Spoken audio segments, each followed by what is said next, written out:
Welcome to episode 59 of the Coast to Coast AFL podcast with Nick and Blaze. I am Blaze, your host, and this week it is the start of Sir Doug Nicholls' rounds. Obviously, there's the first round and then there's the second round. They've now split it into two rounds, which I think is very interesting. I think it's very good for the league and for the culture.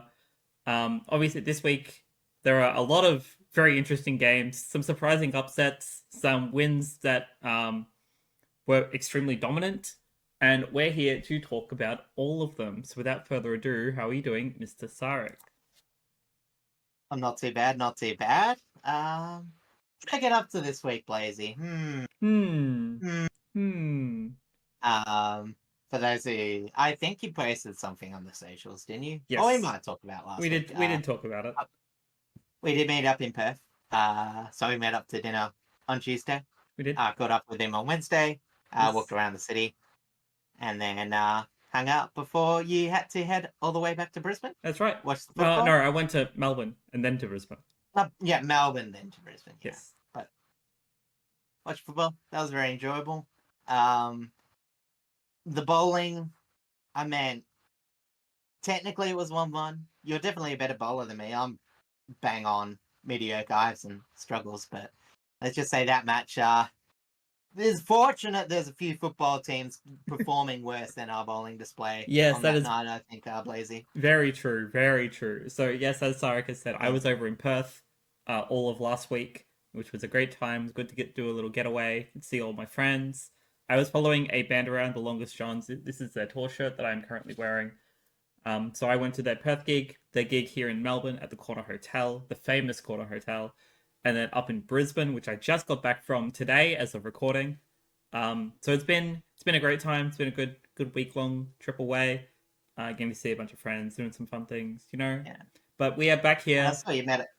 Oh no, go on. I was gonna say I saw you met up with them at least twice, face to face. That would have been pretty cool. Seeing yes. multiple times on the same tour. Yes. I saw them. Yeah, Perth, Melbourne, Brisbane. I got to shake their hands, say hello to their faces. It was a good time. So that's in total. That's 4 times in 12 months. Because I also saw them when I was in Canada last year around this time, which was also a very nice time. But yeah, now I'm home. Games have been watched, notes have been taken, and we're ready to jump in. But first, before we do have to hands on our hearts and bid farewell to Vale Robert Walls and Adam Selwood, both for their contributions to the AFL as a whole and their passings as of recent. We know the media has spoken about them at length already. We just wanted to say, a little piece for them here. Obviously, Adam Selwood being more recently a West Coast Premiership player, having worked alongside the club off field over the past couple of years as well. It's very sad that he's kind of followed in his brother's footsteps of passing away very early. It's not a good thing, and we definitely need to talk a little bit more about mental health and things like that. We all know that everyone has their own struggles, so just need a little bit more awareness. And the AFL has a huge platform to do it, and I think that they should do something about it, to be honest. Use that platform. As for Robert Walls, his playing time and most of his coaching time was before my era, so I'll let you maybe cover that a little bit more. Yeah, well, as I mentioned, I think on this podcast not too long ago, I really mainly knew Robert Walls from a commentator standpoint. He was one of the lead analysts on Channel 10. But obviously before that, he was a multiple club coach. So he coached. The most successful was Carlton. That was in their era of pretty much dominance. I don't think they were missing finals all too often. He got a premiership with them. Yeah. I think it was just the one with them. Maybe 2. I can't quite remember. I can't remember. But before that was it Fitzroy or Brisbane Bears? It was Fitzroy. I think it was Fitzroy. He bravely took on the Brisbane Bears role, which was a complete startup club, got them to at least play finals. I think their first finals under him. So, it's always hard to take on an expansion team, and then finished off a couple of years with Richmond. And yeah, obviously as a player, he's also one of the few people to both get a premiership as a player and as a coach. I cannot tell you too much about his playing career. I've only just realizing I didn't know who he plays for. I thought it was Carlton, but I might just be thinking that because he No, coached he him. played for Fitzroy. Because I did it. yeah, he Okay. did. I was at the Brisbane, Brisbane Naarm game. My apologies. Oh, Yesterday, right, in yeah. fact, and they did a whole pre-game thing, honoring him. And yeah, there he was in a Fitzroy Guernsey. It was kind of weird to see because of how old the club is. But there you Mm, go. Um, yeah, yeah.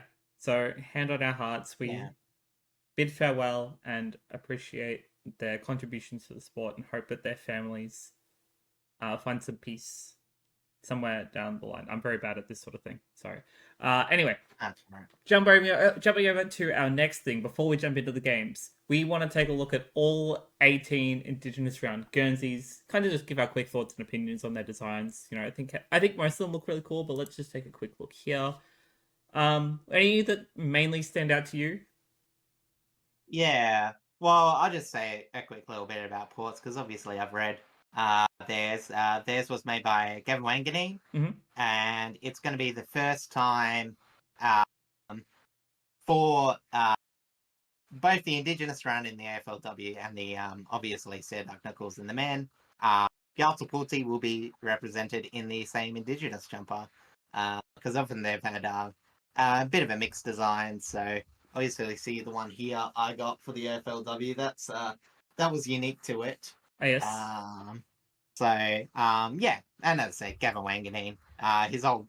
I mean, he's an established artist now. He's very rare combination, I would have thought, to be a established artist and a premiership AFL player. But yeah, he's got a few things in display in Adelaide. It's kind of cool. So if That is you're pretty over cool. there, check it out. But yeah, in terms of that, in terms of just my favorite, I haven't had too much time to think about it. It's honestly, mm,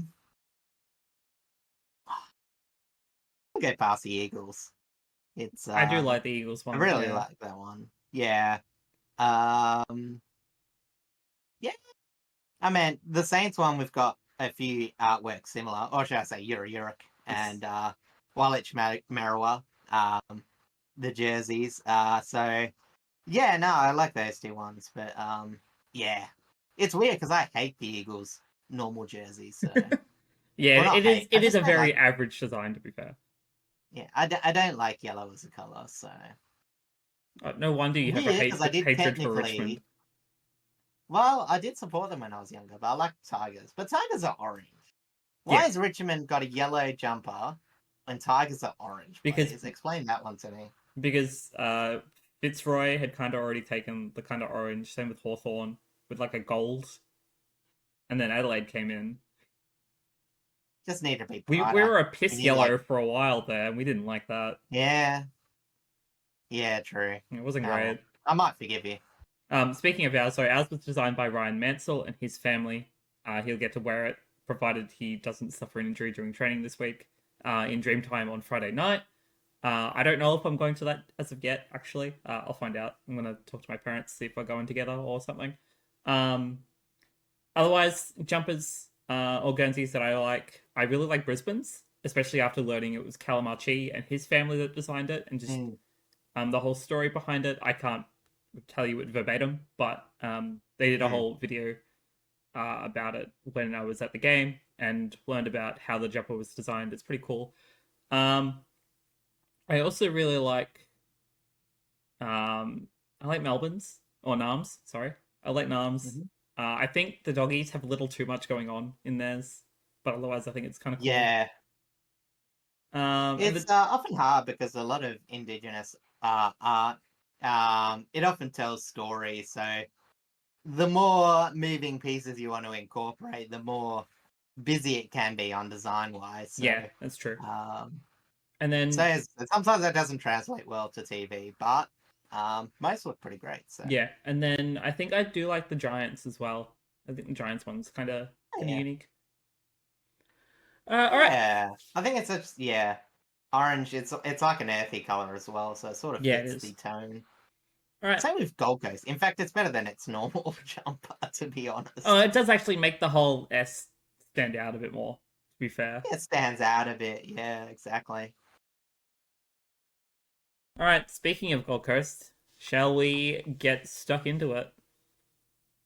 Oh, and geez, I mean, we thought we had a treat last week, and it was looking to continue because, as I said, when we were watching this game, I think we were both pretty appreciative of how tight a contest this was, Mm-hmm. even though Gold Coast probably were comfortable for most of it, I would say. I think there was a one time in the second quarter where Hawthorn sort of caught up a bit more. Um, but yeah, most of it, there was a lot of good things by both teams. Hawks were very good at ground level stuff Yes. and rebounding off the halfback. But the Suns in their clearance game, their inside midfield, probably separated the two teams. Very excellent converting. Uh, Honestly, there was times where I didn't even really remember there being behinds kicked. I remember some of the goals, but I didn't really remember any obvious misses anyway. Yeah, same. Um, and what I thought was really impressive, and especially, I guess, more in the Gold Coast favor, was how well their forward line played against the tall defense of Hawthorn. It's really hard to get inside 50 marks against them. I think they've actually got the best preventative inside 50 conversion rate, marking rate, sorry. Um, but for the Gold Coast, they were able to get 7 goals too from their limited 10 set shots. Mm-hmm. But I think it was just the moments for both teams. Ben Long took a few really good marks. Ben King had a couple of moments. I think he only kicked a couple of goals, but in those conditions, they were pretty vital. Yeah, they were. Um, and for the opposite side, I thought Hawthorn's forward line also provided a bit. Unfortunately, it was a bit late, but Chol and Hardwick stood up as really good tall targets, and Ginnivan and Watson just had the ground level game that you would sort of expect Smalls to love in these hard marking conditions. So, you know, um, but in terms of the territory, Hawthorn had a bit better territory due to their long kicking. Mm-hmm. But I think we can all agree in those conditions, Suns being able to get some slick handball movement to relatively good disposal just meant that they had a bit more control. That a lot more of their entries seemed like they were going to do something compared to Hawthorn. I think Hawthorn seemed a bit more. Well, the finish was never as clean as the lead up. Yeah. Whereas I think the Suns' lead up was making the finishes clean in this game. Yeah, no, I completely agree. Like the Suns were just so much more efficient going inside 50. They were so much more efficient on ground and in the air. Surprisingly, actually, it's not really surprising considering they used the conditions up in Darwin. But the fact Yeah. that like even Hawks' strong defense, like it's been touted to be a really really strong defense as we've seen throughout this year. It's the fact that like the Suns were able to still get over them very convincingly and convert very convincingly against that defense is kind of what separates this team from, well, not just from Hawthorn, but from a fair amount of teams in the top 8 at the moment. Yeah, because, it's not that often Hawthorn lets up so many uncontested possessions. The marks were technically Gold Coast got less marks than their averages, but it was 72 marks to 70. But when you take into the mind conditions, when you take into the mind that Hawthorn do have a good outside game, so it becomes harder to take those marks. Obviously, Sam Collins getting 10 marks in the back line is going to boost your numbers a bit, but there's still enough players in transitional positions, getting marks, being able to move the ball, and then obviously as well that they were able to go from marks to handballs, where Hawthorns were more kick open to space, which again, in these conditions, you can do that, but when we're talking about like a slither of class to separate those two teams, I think it was just Hawthorn being brave. Yeah, yeah, I Sorry, think so. Gold Coast being brave with their approach, Yeah, no, I think that's especially against a good exactly team. right. Like Yeah, the midfield game against both teams is fairly even, so it's all about just how you better use your transition and your movement to be able to push into that inside 50. And obviously, yeah, Gold Coast did it better. Yeah, exactly. There was a point though early on where Gold Coast looked to have kicked away. They got a really early lead on early in the second half. Second, yeah, sorry, second quarter, Mm-hmm. and it was only really some individual brilliance late in the second quarter that kept them in the contest. I think Ginnivan might have kicked two or something. Like they had some very fast goals, and they looked a lot better than the game was looking. But the good thing about Sam Mitchell, and is always, spot on, is like they got a chance and they did some good things. I think we can both agree the switch of Weddle and Hardwick was probably one of the biggest game swings in Hawthorn's favour. Weddle moving from forward to back, Hardwick moving from back to forward. Yes. It just seemed to open up a bit more forward 50 play for them. Um, but in terms of other matches up, though, I think Gold Coast overall had a bit of the better thing. I definitely want to highlight as well. I mentioned him before, but Ben Long, he sort of towered up Sicily early, and it's only a couple of games, or maybe it's three, but yeah, he's been a bit out of form lately. Yes, So Sicily you was know, very average, I remember. yeah. So honestly, it's so weird in that backline. Sicily is actually probably the weaker link at the moment, which is crazy to say of a player of his caliber. Um, but yeah, as I mentioned, for Gold Coast, with their movement, they were just supplying their more dangerous ball users a bit more. And yeah, as I said, in the end, when you're giving your ball to enough dangerous ball users, they end up making dangerous situations. And it's a very varied attack. And it also meant that because they're running both ways, Suns inside midfield was running both ways as well.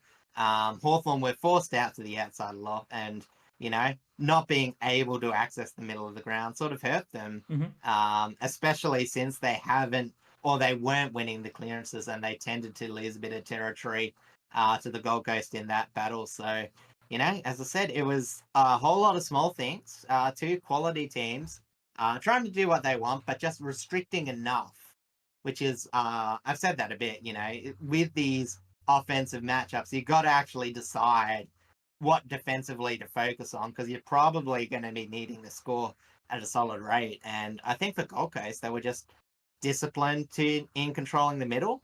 Yeah. Hawthorn still had some access. They weren't terrible. They were just, again, we're talking about like little bits that just got them a bit behind. So yeah, it was very good by the Gold Coast. Very mature win, and I wasn't expecting them to be this competent at this stage of the season. I mean, well, we're now 10 rounds in, and Yeah. we're starting to see where the separation is between kind of the top eight and the rest of the teams. Like, yeah, granted, there's still a Mm. couple of teams that are like, 9th, 10th, 11th that could very well vie for those top eight positions. Mm. But we're definitely starting to see the biggest sort of separation, and I think Gold Coast are a huge part of Yeah. that right now. Yeah, honestly, I still don't think they'll make top four. There's something tells me that we need to see a bit more of the back season. A lot of these teams, with the way they play, it's sometimes a bit harder to run those games out, especially offensive teams, and the games sort of get a bit more dour. But at the end of the day, they've set themselves up very nicely for Absolutely, it. they have. They have a And really good percentage at the moment as well, too. So that mm, really, really goes, or really benefits, I should say, benefits their yeah, I would chances say at you. securing it. Yeah, and I'd say it's a very contrarian take to say that Gold Coast playing in this form wouldn't make the top eight. They might not. I mean, who knows in football? But Mm. there's not much evidence to suggest, you know, uh, that they wouldn't. Yeah, I agree. Jumping over to our individuals, Noah Anderson was a lead in the midfield this week. He kicked one goal from 35 disposals, 29 effective, equating to 82.9% efficiency, 16 contested possessions, 10 inside 50s, 12 clearances, 3 goal assists, 7 score involvements, 5 tackles, 14 pressure strikes, and 865 meters gained. John Noble was the king of ball movement and transition, and yet was not the best at meters gained this week, funnily enough. He finished with Mm, 36 touches, 7 contested possessions, 4 intercepts, 5 marks, 8 inside 50s, 3 clearances, and 1,001 meters gained. So he ran over 10k. He moved the ball over 10ks. which is He might be per disposal. true. Potentially, actually, I don't know who Yeah. the other player kind of matched up with per disposal on his meters gained, but we'll talk about that when we get around to it. My last one for the Suns is Jared Witts. He dominated in the ruck without Lloyd Meek up there this week. So he got 41 hitouts, 14 to advantage, and 15 disposals, 12 contested possessions, 6 clearances, 6 score involvements, 3 tackles, and 4 1%ers. Jumping over to Hawthorn, as you had mentioned, Josh Weddle and Blake Hardwick, they basically swapped positions, and it was to pretty great effect. So Weddle floated into defense. He collected 19 touches, 11 contested possessions, 11 intercepts, 4 marks, a behind, 4 score involvements, 11 pressure acts, and 7 grab ball gets. And then Blake Hardwick, he kicked pretty true when he was up forward. He kicked 3 goals from 11 disposals. 10 of those disposals was effective, equating to 90.9% efficiency, 7 contested possessions, 3 score involvements, 10 pressure acts, 6 ground ball gets. And just shout out to Nick Watson and Mabior Chol as well for also kicking 3 goals straight. Yeah, and just a bit of a fact, because I've got the meters gained for the entire round. Pretty interesting. Top 5 meters gained. You've got John Noble in second, Carl Amon in fourth, and Noah Anderson in fifth. Oh, that is very is interesting. roughly about 2.7k. Okay, that's a meters. pretty solid average, actually. Yeah. It's in terms of conversion, most players would do. Carl Amon, 30 disposals for 884. That actually might be more meters per disposal. I can't do quick math, but yeah, they would both be up there. No, yeah, definitely. Jumping over to the MRO for this game, James Warple, the Warpedo, of course, was fined $2,000 for rough conduct against Noah Anderson. It might have just been an accident or high contact hit, something like that. I don't think there was too much in it, so a fine is sufficient. All right, jumping over. No injuries from what we can see. No, nothing was reported, so I think everyone is all clear for that game, which is good. Ned Moyle going off for tactical reasons, and I forgot who went off for Hawthorn. Yeah, I can't remember. Oh, Kalshadia, that's right. That's right. He was taken off, I think, at halftime. Yeah, I really feel like that was a warm him up sort of game. We talked about it a bit before. But more just good to see him out there.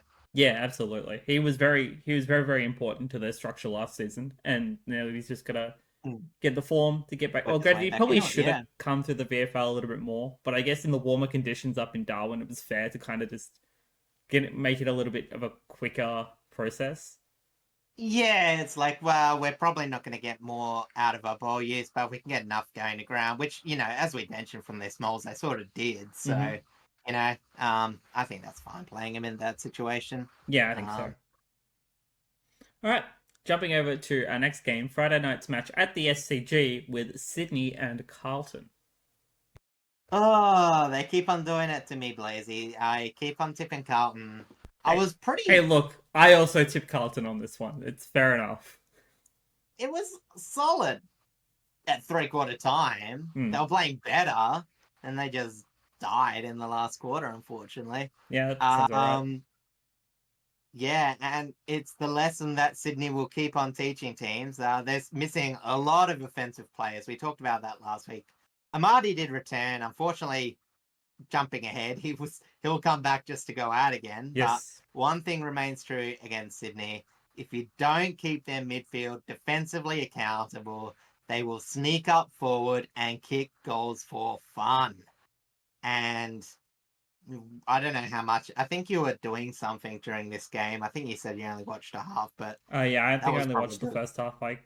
Oh yeah, I was at the gig. That's right. I was at the Melbourne gig. Oh, the gig, of course. So I only watched the first half, which was whilst I was waiting in line. So yeah. So neither team impressed with their skill use. Again, Carlton sort of played like they were playing in wet weather football, like we saw earlier in the season. Sydney a tiny bit clearer, but cleaner. But that was more once it got inside 50. There, transitionally, it was just very mediocre. But for Carlton, which is how we've heard before, hasn't it? They target their tall forwards a bit much. Their tall forwards get, all right games, 2-3 goals, but in the whole sum of things, they don't actually generate that much. They get poor marks inside 50 rate. They get poor goals per inside 50. So, it's a credit to Sydney's defense. They didn't allow many decent shots on goal, but again, how much of that was, Sydney and how much of that was Carlton bombing it in without much thought. But what it did allow was obviously McCartan and Sam Wicks. Again, I'll say it again. How weird is it to say Sam Wicks is an important defensive cog for Sydney? Don't think anyone would have been saying that in 2024, but they collected a lot from halfback and set up their rebound. So it didn't really matter that Mackay and Kuwarna were dominating their matchups because Sydney were disciplined and knew if they at least forced them wide, they'd have to earn it, which they did, to be fair. As I mentioned, they scored pretty accurately. But yeah, they just didn't allow marks in the center of their forward 50. And when the ball was going there, they collapsed, brought the ball to ground, and got it out more times than Carlton would have liked. And, I know this is really talking about the work in Carlton's offensive 50, but I feel like that's where a lot of the game was set up because Carlton were dominating for a fair bit of it, but had, again, fairly good clearance rate, all that sort of stuff. But, as I said, they just sort of frustrated them into a win, really. Yeah, and that's something we've spotted for both Carlton and Sydney is that because Sydney has no forward line, they have to get creative the same way St Kilda have had to in terms of generating some sort of efficiency up forward, generating some sort of score up forward. Yeah. Sydney have to do that exact same thing, but with their midfield rather than their small forwards. And yeah, exactly, because they don't even have that. Papley's out. He's by far the best generator on ground. So, yeah, as I said, instead of kicking it long to the, like St Kilda do, try and send it long, bring it to ground, as you're saying. And I was trying to point out earlier, Sydney push up from the top of the 50, and that's where you got to be tight in defence. Yeah, and you'd think, with Carlton's experience in their defence, they've got Nick Haynes, they've got Jack Silvani's finally become a really solid defender now. Still got Jacob Wiedering down there. They have someone else that I'm completely blanking on who's become really important in defense. Anyway, they've got these really solid defensive players now, but they can only do so much if their midfield defense isn't holding up. And that's what the issue was, especially late in the second half. Yeah, and that's completely right. And, when you even look at the midfield, it would have been all well and good if everyone was, firing. And, for the most part, they did. I don't think anyone in Carlton's midfield was lacking effort. But you know what I mean? It's even when you look at that, Sydney were able to still get a pretty effective tag on Sam Walsh. Yeah. You know what I mean? James Jordan playing a fantastic job there. So not only were they, not defensive enough, they weren't even getting the most offensively. I don't actually think they scored all that much from stoppage. I'm going to have to remember. I'm not sure if I'll talk about it later, but yeah, just the 3-5 from stoppage. For Carlton, only 1 point from centre bounce. So, again, not much offense generated the same way. And, Sydney didn't score much from stoppage, but in terms of their midfield providing, that was enough. And a lot of that was just from turnover and hard work. Yeah, that's right.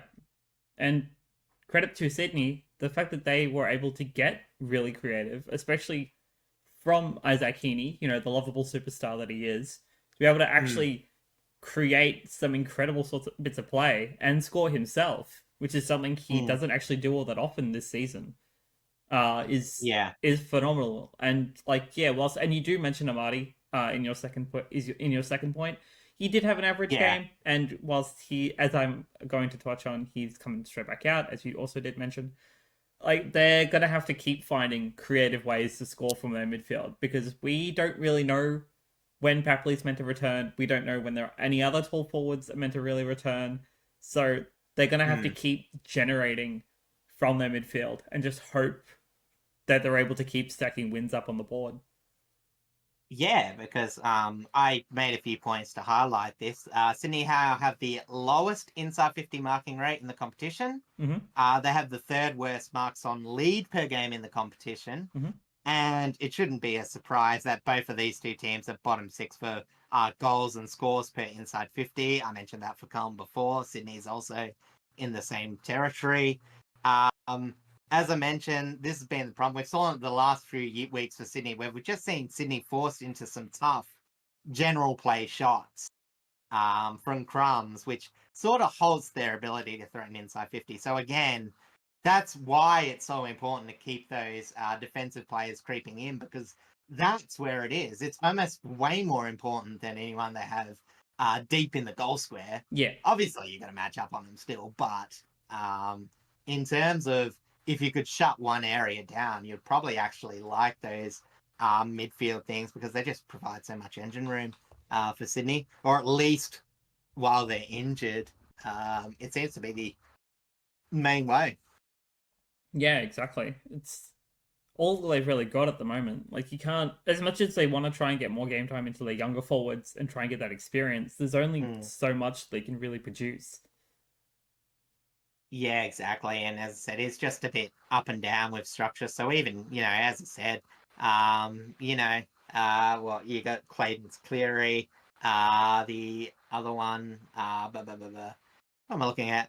Not Sheldrick, he doesn't. Brain Campbell, that's Yes. what. I mean, Brain Campbell's been pretty impressive this year, I will say. But you know what I mean. So as I said, so you got those outside sort of players, but it's all inside work. Yeah. Justin McInerney as well, but again, as we'll talk about, yeah, unfortunately, Sydney just can't help but losing players that are involved in their offensive side of the game. Yeah, it's pretty And that will be unlucky. a bit later. Yes, but however, we will jump over to the individuals, starting with, as I mentioned before, champion Isaac Heaney.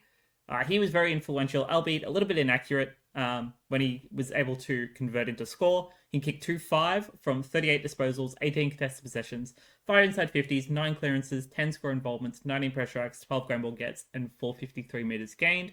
Brody Grundy dominated the ruck as Tom de Koning was not playing. He got 47 hitouts, 11 to advantage, and kicked a goal from 19 touches, 15 of them effective, equating to 78.9% efficiency. 12 contested possessions, 4 inside 50s, 8 clearances, 3 score involvements, 6 1%ers, and 6 spoils. And Angus Sheldrick put on solid pressure.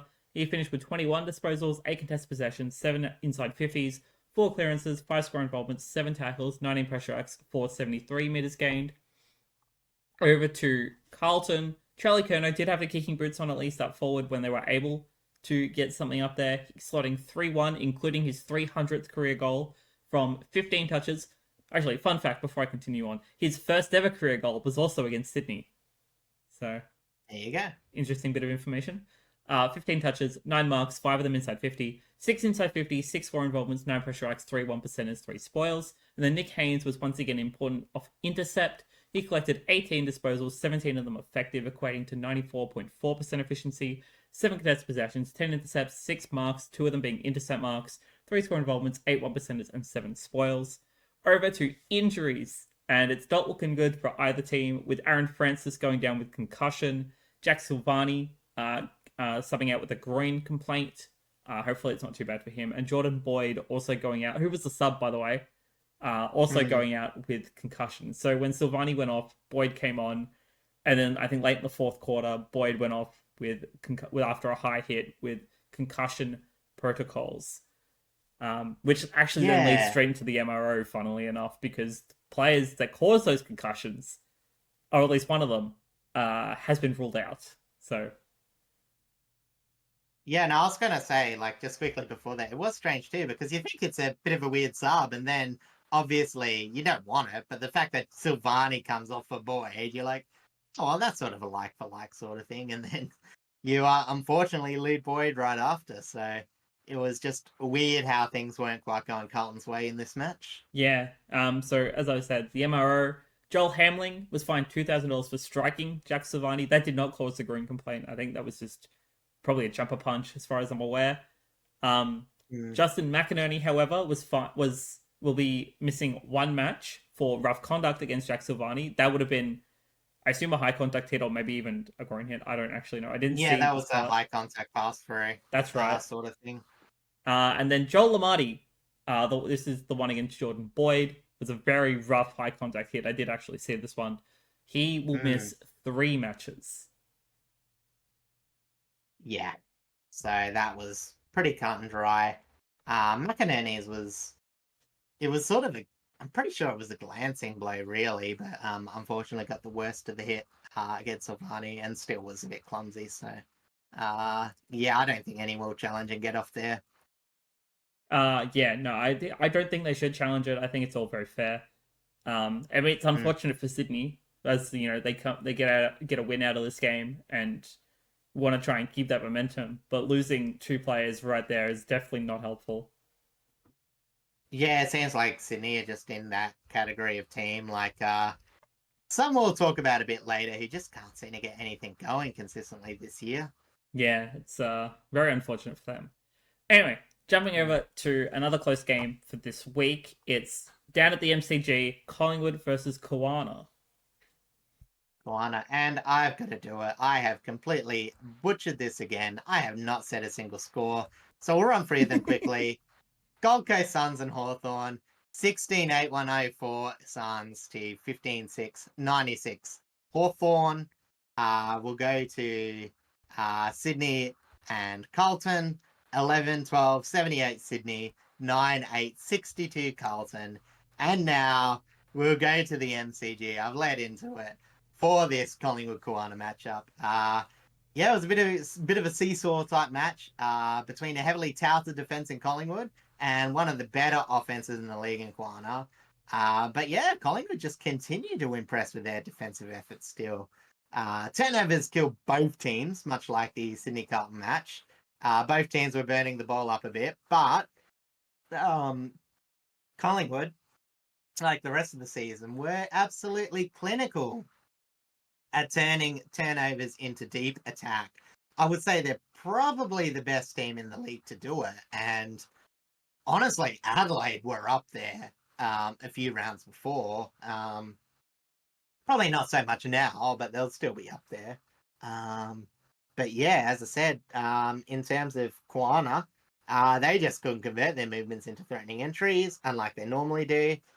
They still kick 7-1 from turnovers all the same, but that just paled to the amount that Collingwood were able to kick, which was 10-7. And you could tell that this game, like a lot of their intercepts came off middle. Sorry. The turnovers in this game, and I'm only saying this from highlights, came from pretty middle of the road pressure. So, Yeah, you know, it just felt like a team where neither team could get things going, except for Collingwood converting the other way when they did. yeah, that's right.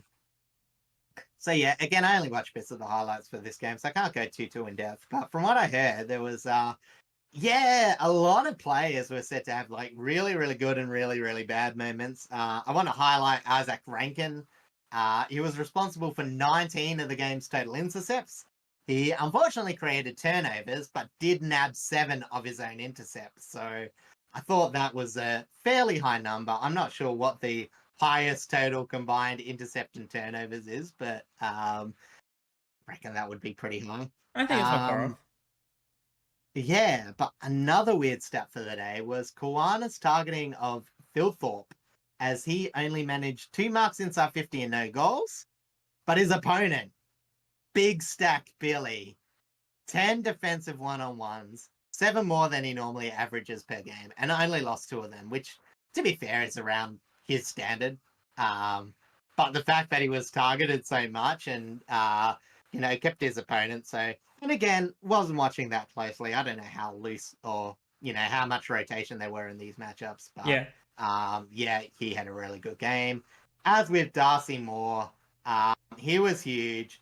And this allowed Jeremy Howe to absolutely influence the game. He was tremendous off the half-back line. And to put this into perspective, Keane Butts and Worrell only had 9 interceptions in the back half, which was 4 less than the total number that Howe took in his own. So I know I'm sort of breaching into your territory with these individual stats, but again, I didn't really see the flow of the game. So I just thought there was a lot of weird stuff to come from this game. So this yeah, should it give was you an idea of how janky this matchup was. yeah. When I was working on the notes for this, whilst I was up in Brisbane, I was going through the highlights, and it just looked like a really weird sort of stat game. Just both, even just on the ground as well as via the stats themselves. So that was really like only only so much that you could really kind of cover without going into stats Yeah. themselves.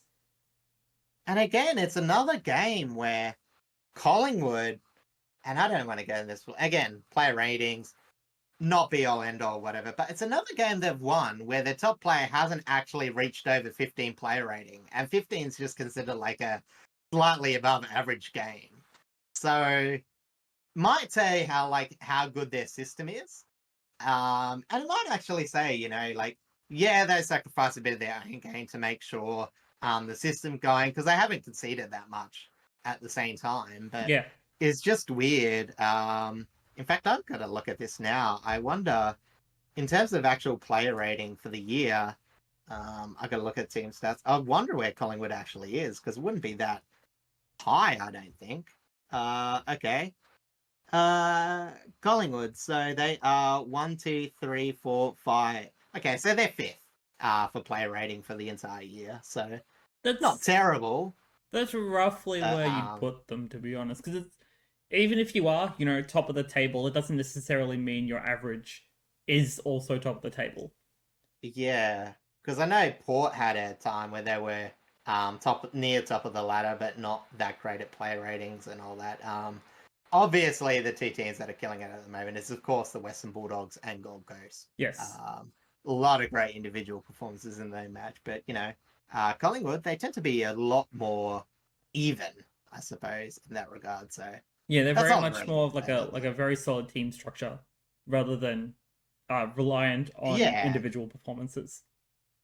and you almost got to call them the Collingwood Vultures because again, they, so much points off turnover, and sometimes you look at that and you're like, oh, that's a bit of a concern, but you can tell the Magpies are structuring in a way to create the most out of it. So that's more. They're not waiting for the game to come to them. They are looking for those sort of movements, and it's controlled. It's not overly fast until it's time to break. Yeah, that's right. Before I jump over to the individuals, do you want to actually mention the score for this game? Oh, I didn't do it again. No, It was 11, 12, 78 to 10, 8, 8, 68. correct. Make 5 by 10. All right, No now worries. I'll jump over to individuals. Starting with Josh Dacos, the other Dacos, the one that isn't as important but also very important because he was very influential with ball movement this week. He finished with 29 disposals, 22 of them effective, equating to 75.9% efficiency, 10 contested possessions, 11 intercepts, 3 inside 50s, 5 score involvements, 524 meters gained. Ned Long was a pressure machine. He collected 19 touches, 10 contested possessions, 3 inside 50s, 5 clearances, 2 goal assists, 6 score involvements, 9 tackles, 22 pressure acts, and 8 ground ball gets. And then Big Billy Frampton, as you had talked about just before, he was immense on one-on-ones and contests. He finished with 14 disposals, 12 of them effective, equating to 85.7% efficiency, 4 contested possessions, 6 intercepts, 13 1%ers, and 10 spoils. Jumping over to Kuwarna, Darcy Fogarty kicked truly up forward, kicking 4 goals from 11 touches, 4 contested possessions, 7 marks with 4 of them inside 50, 3 inside 50s and 5 score involvements. And then Riley O'Brien matched up really well against Darcy Cameron, both in the ruck and around the ground. He got 38 hitouts, 12 to advantage, and 13 disposals, 7 contested possessions, 4 clearances, 3 tackles, 7 1%ers, and 6 spoils. All right. Is there anything else you want to say? Again, I didn't really get to see this match all that much, so No, um, not particularly. I mean, both teams are in a really weird position right now. Like, granted, Collingwood is top of the table. They are number 1 on the ladder as of this point in time. But there's still like just those tiny little bits about them that they still need to tighten up. Like, granted, we know Kuwarna are a very solid team this year, but do definitely have their faults. Like for the fact that they are targeting Phil Thorpe a lot, and in some conditions they find it really hard to utilize Tex. So they need to try and find maybe more on ground avenues rather than in the air avenues. Like granted, Rankin is playing more midfield time, but maybe if he tries to push forward a little bit further, yeah, because we know that he can kick goals and can be very good at it. They need to try and utilize the other players that they have. I'm blanking yeah. on names right now, but like they're Well, yeah, but like to your point, it was a bit unfortunate for Adelaide because it was like, yeah, Rankin led ground ball gets for Adelaide. He was 5 above the next best in lead, but he also had the most clangers. Yeah, that's and I also think true. turnovers in the game. Yeah, So, his ball usage was not very clean this week. no.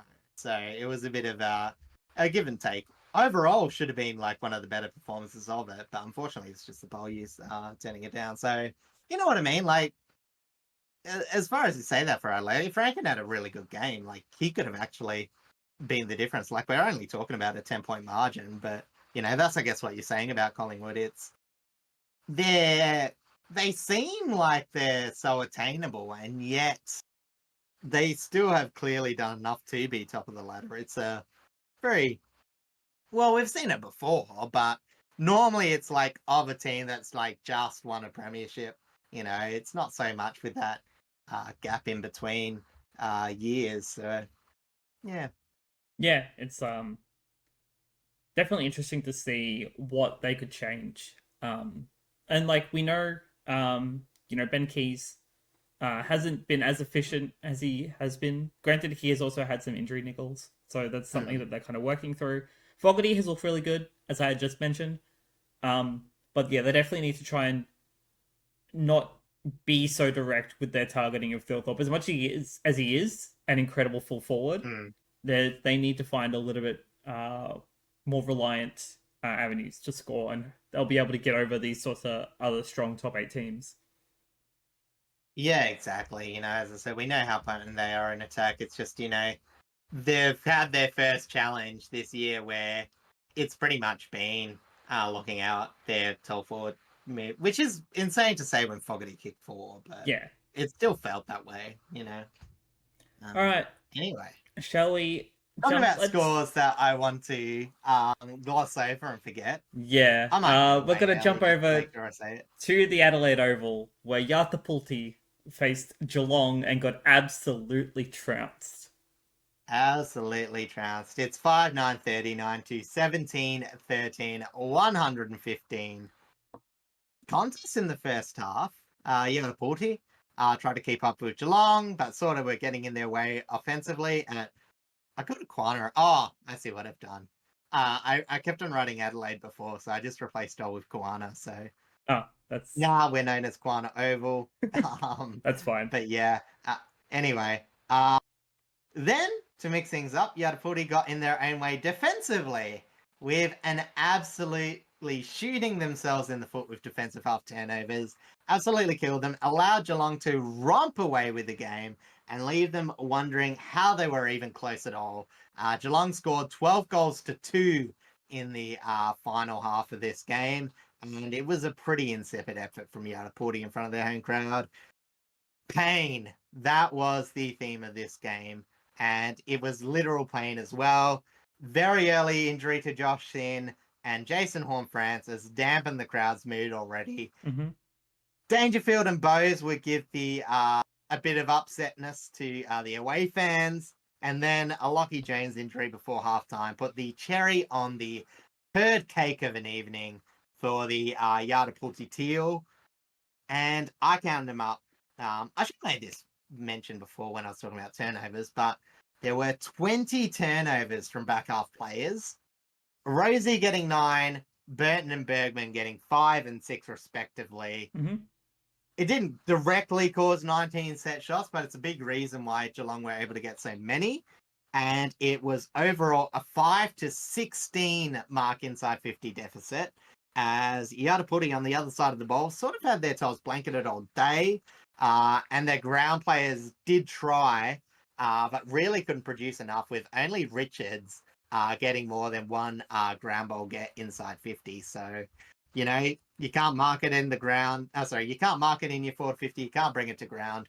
The inside 50 battle, it really wasn't that terrible, considering how much Port got absolutely tied up with, which I guess in a way makes it more terrible because Port got 43 inside 50 and scored 48 points, whatever it was. Yeah. Oh, 39. Oh, there you go. 39. That's shocking.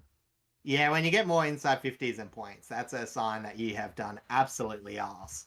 So, Yeah, honestly, it's hard to really pump up Geelong from this game because, yeah, Yartapuulti were so bad. I was listening to this game on the radio. I didn't watch the highlights, but yeah, the commentators were absolutely laying into them.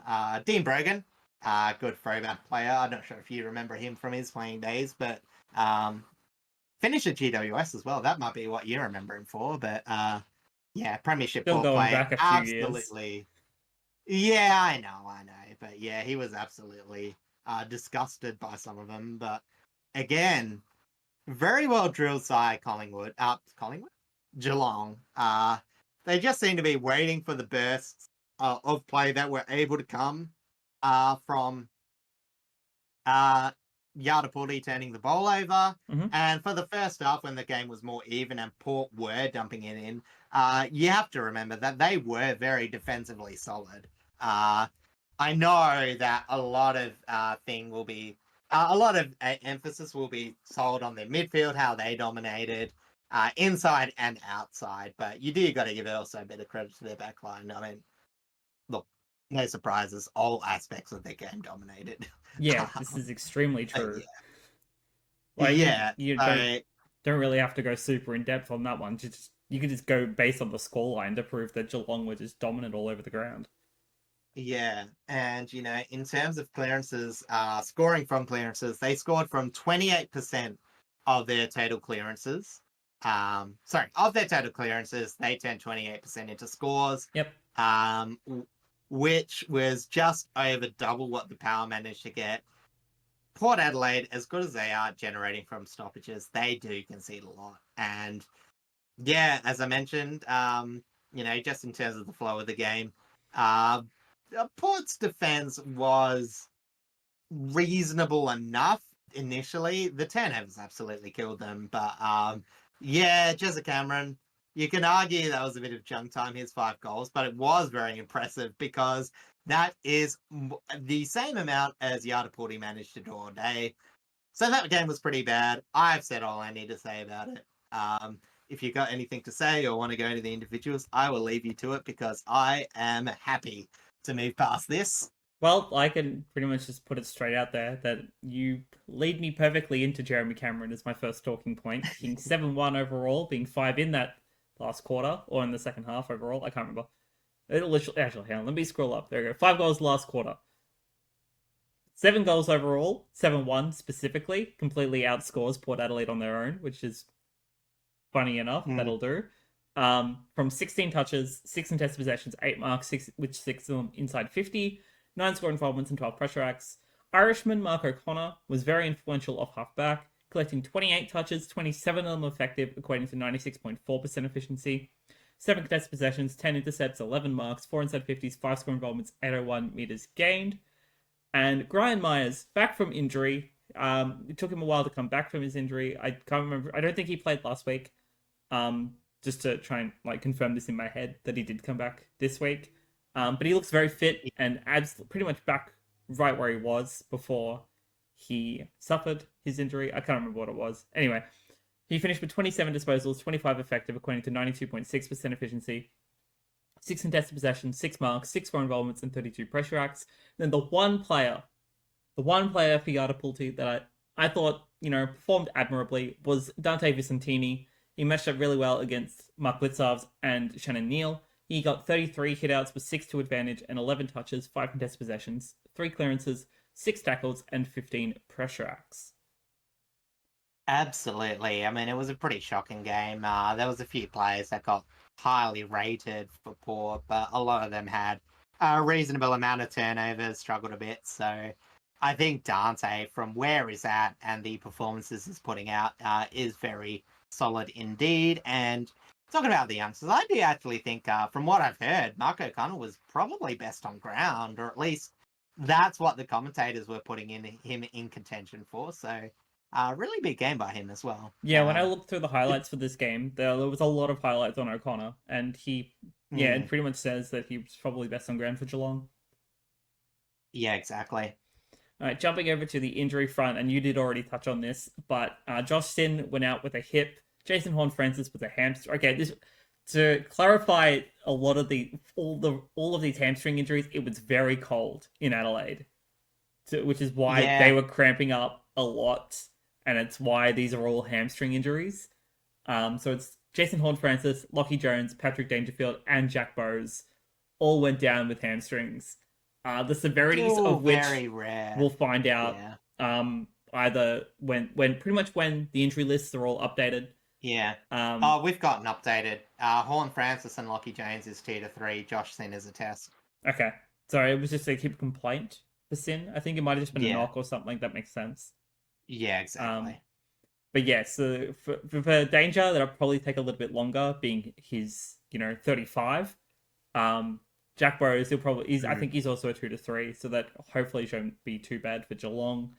But yeah, it was extremely cold in Adelaide Saturday night, and that's why they're all hamstrings. So that's rough. Jumping over to somewhere else that was pretty cold. Oh, hang on.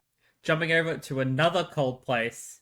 Speaking of cold, was up in Sydney, over at NG Stadium. Of course, it was the Giants hosting Walayalup.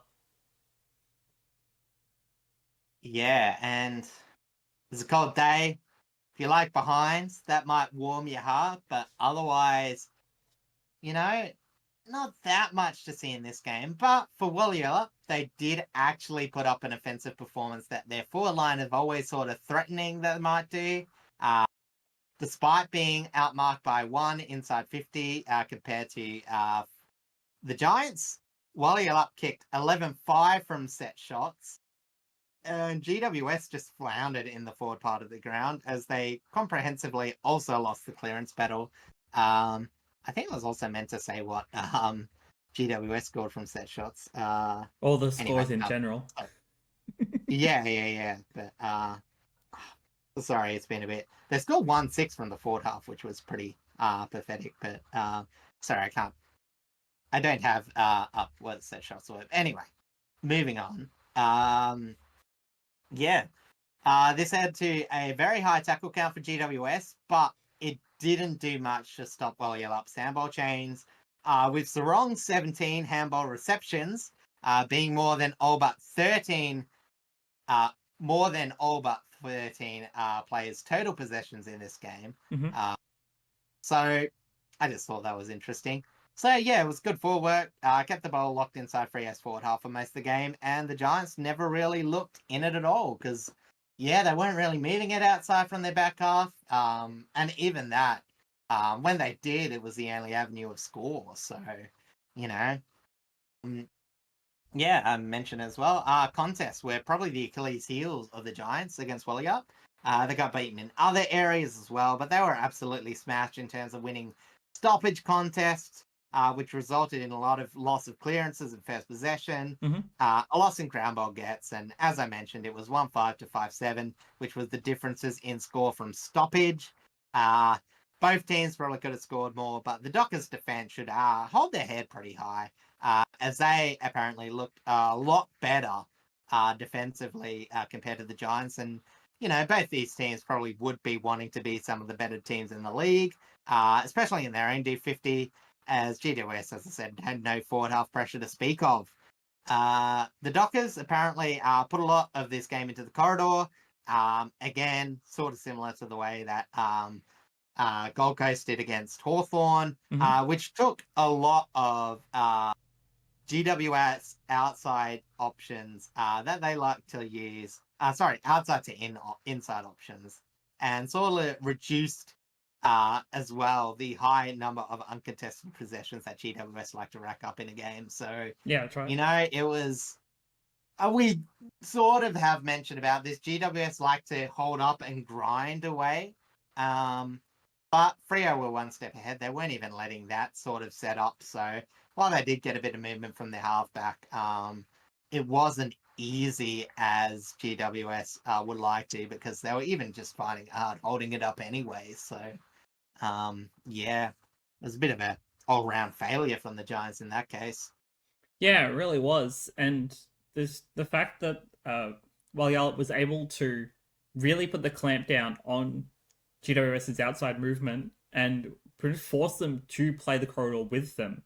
Really shows that they have actually developed a really solid game style that they want to able to really push up against other teams. Like we know that Sarong is like very very good at playing the corridor. For one, he's a really solid inside player.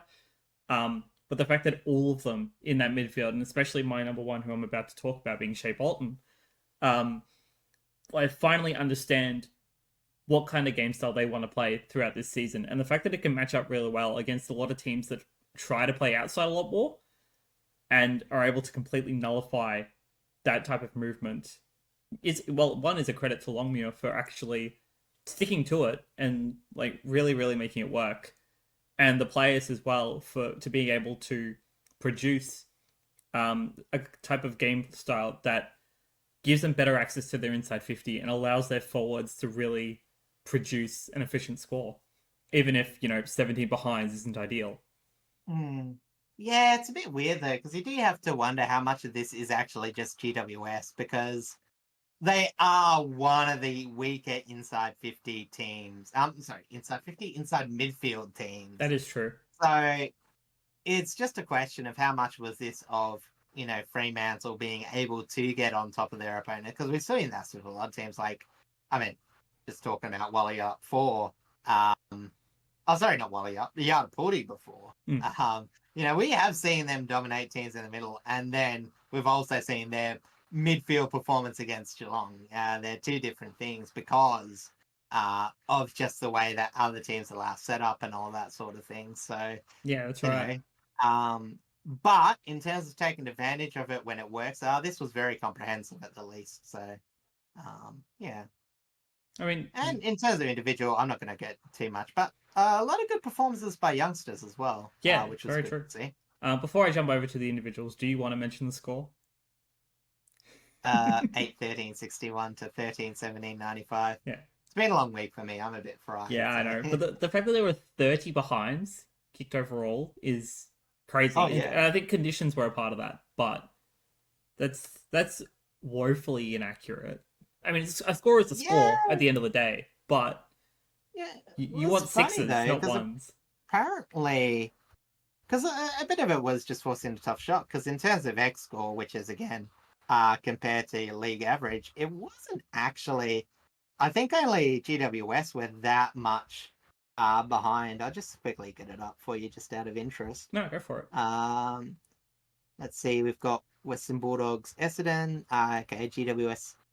So, according to this, GWS should have kicked 79 points. They scored 61, and Fremantle should have got 100 101, but they scored 95. So, Fremantle were only a goal behind expected. Their average shot difficulty on set shot was 3.51. So they had a lot of easy shots, which they converted. 11-5 set shots. But general play, where was a lot of the difficulty, they scored 210 with an average difficulty of... they were only expected to get 2.81 from each shot. Okay. Whereas as the difference in this game was, which I meant to have before... GWS only had 11 set shots, which they kicked 4 goals from. So that's where they were struggling a lot, just generating those set shots. Hogan didn't really dominate. As I said, a lot of their forward line were very anemic. Darcy Jones, again, gets involved, but he's still like a year behind. It feels like in another year, he could be a really, really good complement to... say Caleb Daniels, the one that's out at the moment, Brent Daniels. Yeah. So, but I don't think they can rely on him. And then they obviously have some players like Harvey Thomas. Is it Aaron Cadman? Cadman's more the forward line. I was talking about the contributors up forward, but Xavier O'Halloran. That's who I'm thinking of. That's right. Maybe even Cody Engove. He's just played a couple of games. The very hyped player. Got a lot of injuries. Finally got him on the park. So they're developing a lot of those sort of players. And, unfortunately, for as much as they're a threat deep, it's that connection between midfield to forward 50.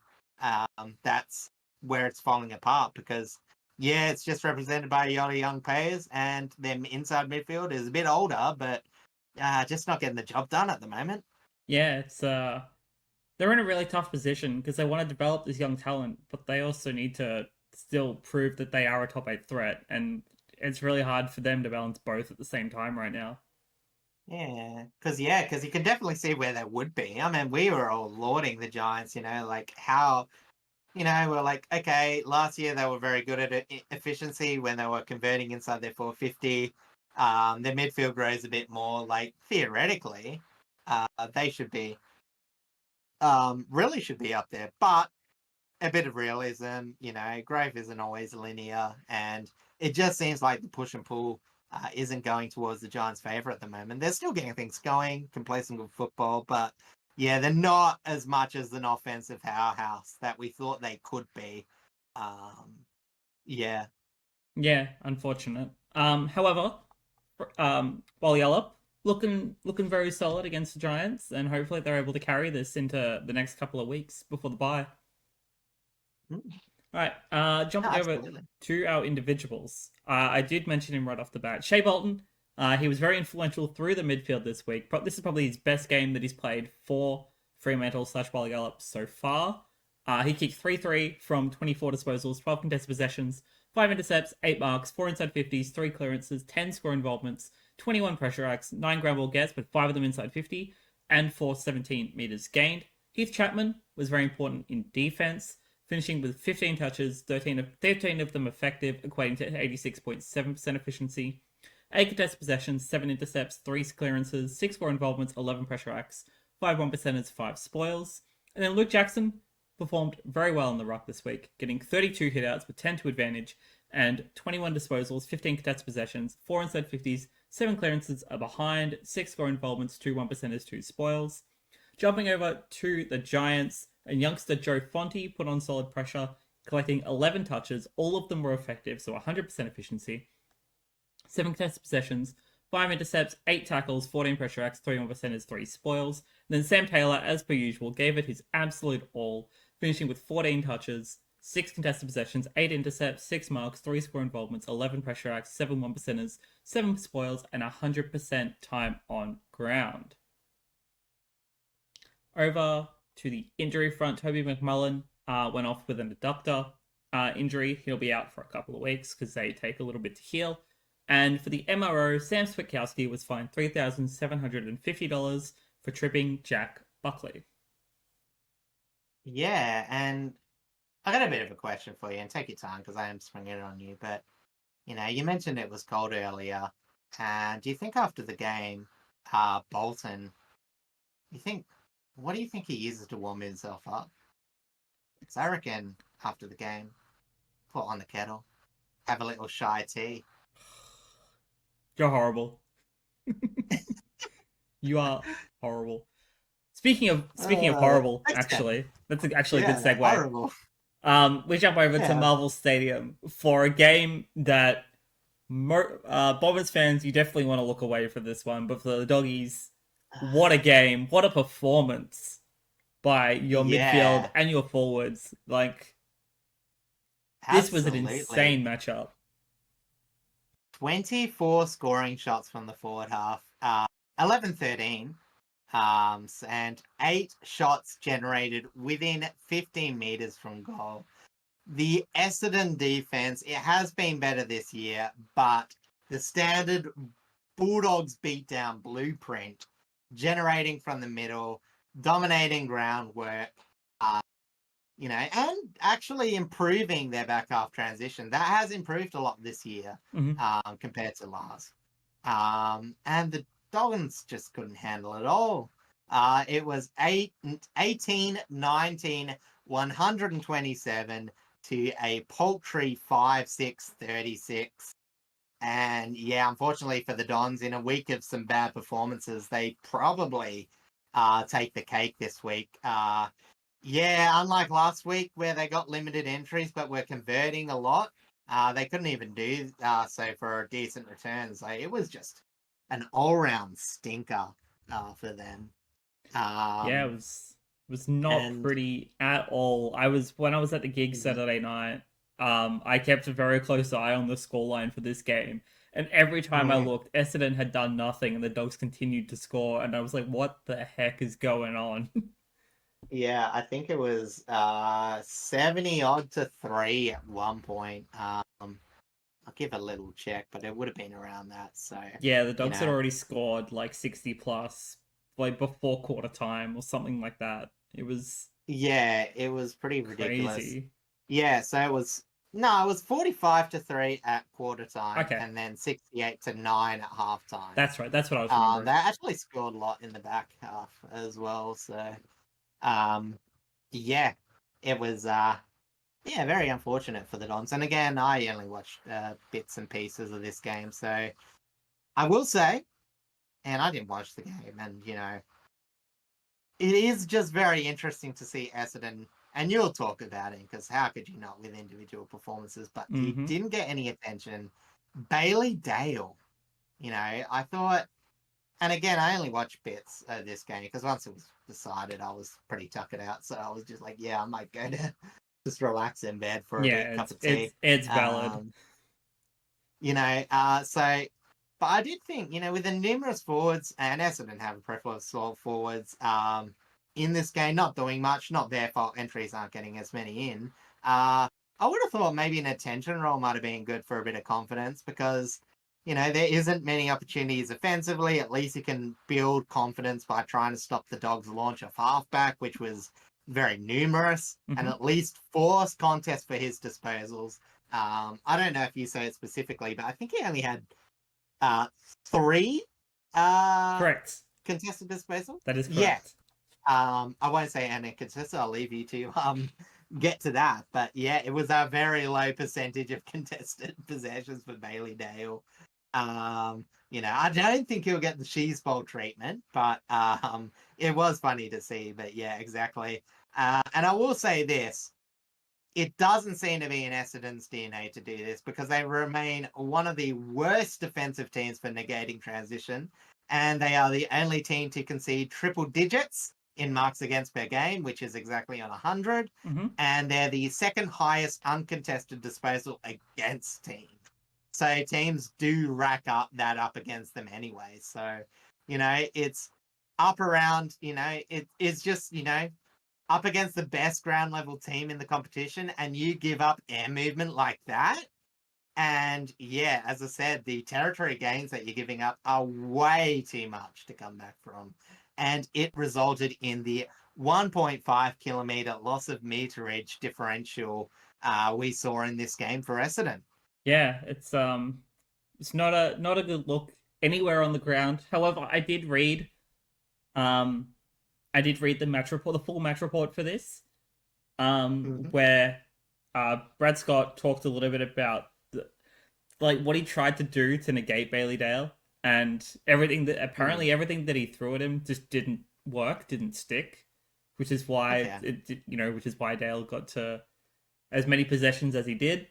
Yeah. However, he did say he was very impressed with the one-on-one matchups in defense against Aaron Norton and Bontempelli up forward. So he said Mm. he was very happy with his defensive tools in that regard, but otherwise, it wasn't a good day for Essendon or like anywhere at all. Or well, actually, except for Yeah. one, which I will talk about. But besides that, Well, again, with defense, again, 12 10 from turnover. It is very hard when an opponent is getting that much from it. 6 7 from stoppage still isn't that great, though. So, yeah, I don't know if I'd call it. I guess for their talent in the back line, they might take some positives out of that. But yeah, it was definitely overall defensive scheme that was letting them down. yeah, pretty much. All right, jumping over to the individuals, and we've talked about him enough already. But Bailey Dale decimated the Dons. Like his run, his carry, his transition, everything. He did so much. He was easily coaches votes. He easily was one of the 6 people to get 10. I haven't looked at it yet, but I can guarantee you that is the case. Because he finished with I think so. 49 disposals. 38 of them effective, equating to 77.6% efficiency, 46 uncontested possessions, meaning only 3 of them were contested, which is crazy. 6 intercepts, 5 marks, 6 inside 50s, 11 score involvements, 7 pressure acts, and 1,016 meters gained, which is the highest amount of meters gained for the round. And I think it pushes pretty high into the top 10 of most meters gained as since the record's been since Yeah, the I think statistic it has been was. measured. We've talked about it. It's Aaron Hall with 1,300. Yeah, I think it's pretty high. It's like 13k or Yeah, something like that. yeah, 13K. That's ridiculously long. I think you mean 1.3. Oh, yeah, you know what I mean. Yeah. But Yeah. And honestly, as well, I just want to make a small point. 26 handball receives. So, you know what I mean? So it's not, it would be one thing if he was just, like, sort of unmanned, but, it's sort of a two-way failure because it's not pressure on, there wasn't enough pressure, obviously, on Bailey Dale receiving, but there's not enough pressure on the Balkan area yeah, to that's right. where he could just be in line with 26. Because that's hard to do, you Yeah, know? it's exactly right. It's his efficiency and the efficiency of everyone around him in that fact was crazy. Like I don't know if we're going to see another game like this season. I think this is the real benchmark. Yeah, I suppose. And, it was a real shame. The Dogs ended up booing one of their players because I think it was like a minute left from a kick Yes. in out of bounds on the full, ignored a wide open Bailey Dale. Could have gotten the 50th For his disposal. 50, yeah. So, a bit unfortunate there, but you're not counting possessions as a player. You don't know that. No. If you knew that he was on 49, you probably would have dished off, but unfortunately not the case there. No. Like the only players that knew, the only people that knew were the staff and the crowd, which is thus the Probably, yeah. resulting boo. But you take the 4 points, you take the performance. Speaking of You take performance, a lot. yeah, you do. But speaking of performance, Riley West was the leading goal scorer, kicking 4-1 from 19 touches, 15 of them effective, equating to 78.9% efficiency, 7 contested possessions, 4 intercepts, 5 marks, with 3 of them being inside 50, 3 inside 50s, 11 score involvements, 5 tackles, 14 pressure acts. And the Rory Lobb kept the wall intact in defence. Not that there wasn't really much of a wall needing to be kept intact, but he still did his job. 11 disposals, 10 of them effective, equating to 90.9% efficiency. 4 contested possessions, 6 intercepts, 6 marks, 3 score involvements, 3 1%ers, 2 spoils. And then for the Bombers, the only player that I thought I could really highly positively talk about was Todd Goldstein, of all players. He had full control in the ruck against Tim English. He finished with 29 hitouts, 6 to advantage, and 8 disposals, all of them effective, so 100% efficiency. 4 marks, 4 score involvements, and 15 pressure acts. And a brief side note to 2-meter Peter Wright, who was his backup in the ruck as well, who got 15 hitouts, 6 to advantage, and kicked 2-1. However, Yeah. there is a bit of a sour note for the Bombers as well, with Artie Jones, one of their. I don't think he was a debutant, but he's a very young player. He suffered a hamstring injury and will unfortunately be out for a while. Also, there was brief mention this week about Cody Waitman for the Bulldogs and his rare knee injury, because it's something that the AFL haven't really encountered before specifically, and it's confirmed that he will miss the rest of the year, going in for another surgery in the next couple of weeks. So whilst that sucks for the Bulldogs, the game itself was extremely positive for them overall. Yeah. And I do want to make a special mention on Peter Wright. 6 score involvements, leading Essendon's 16 players for the Bulldogs equaled or got more than that in terms of score involvements. Yeah, Very one-sided. extremely one-sided. But it's really weird when your oldest ruckman, who's essentially your ruck coach, and a player who's meant to be like deep in the forward line, are your 2 best players. It's not a great look. Yeah, it's one of those things where you got a few other players that seem to have gotten more ranking points, but compared to their normal output, it's sort of a bit sort of thing. So, Sam Durham apparently had a decent game as well. I can't really talk to that. So, yeah. Yeah, Um, Nick Martin kind of stood out in the stats as well, but I figured we talked enough about him that it was like, and there wasn't really so much to really talk about yeah, I mean, otherwise. yeah, and considering his goal is linking up and he didn't really do that, I know not to his fault, you know what I mean? Hmm. I can get why. Um, Looking over that, so yeah, as you mentioned, not really much to talk about there. Um, and yeah, do you want to go to the exciting match? We do. We're gonna jump over to our Sunday games now, starting off at the MCG, Spoon Bowl number 2, one last week, one this week, and Mm. it's Richmond And and North Melbourne. in the famous words of I've completely blanked now. Hudson, Yes. the sequel was just as good as the original. Spoonball 2 again proved to be a scrappy but enthralling contest between a middle dominating North Melbourne and a transition dominating Richmond. I do hope you actually get that reference, don't you, please? Yes, I Sequel remember. is just I remember okay. it. Yeah. Okay. I know exactly Well, where you it's would have from. been pretty young when he said that, so I've seen the two highlights. absolutely great games. Obviously, talking about the back-to-back grand finals of West Coast and Sydney. Yes. Talking about this game, go North got on the hop early, dominating the stoppages and getting a 6-goal to 2 lead opening term. This dominance wouldn't last, unfortunately, for the Tigers. Oh, sorry, and unfortunately for the Tigers, I reckon the game could have been put away in the second quarter. They did get the lead, or just under the lead, I should say, but they completely shut down the Roos in this quarter.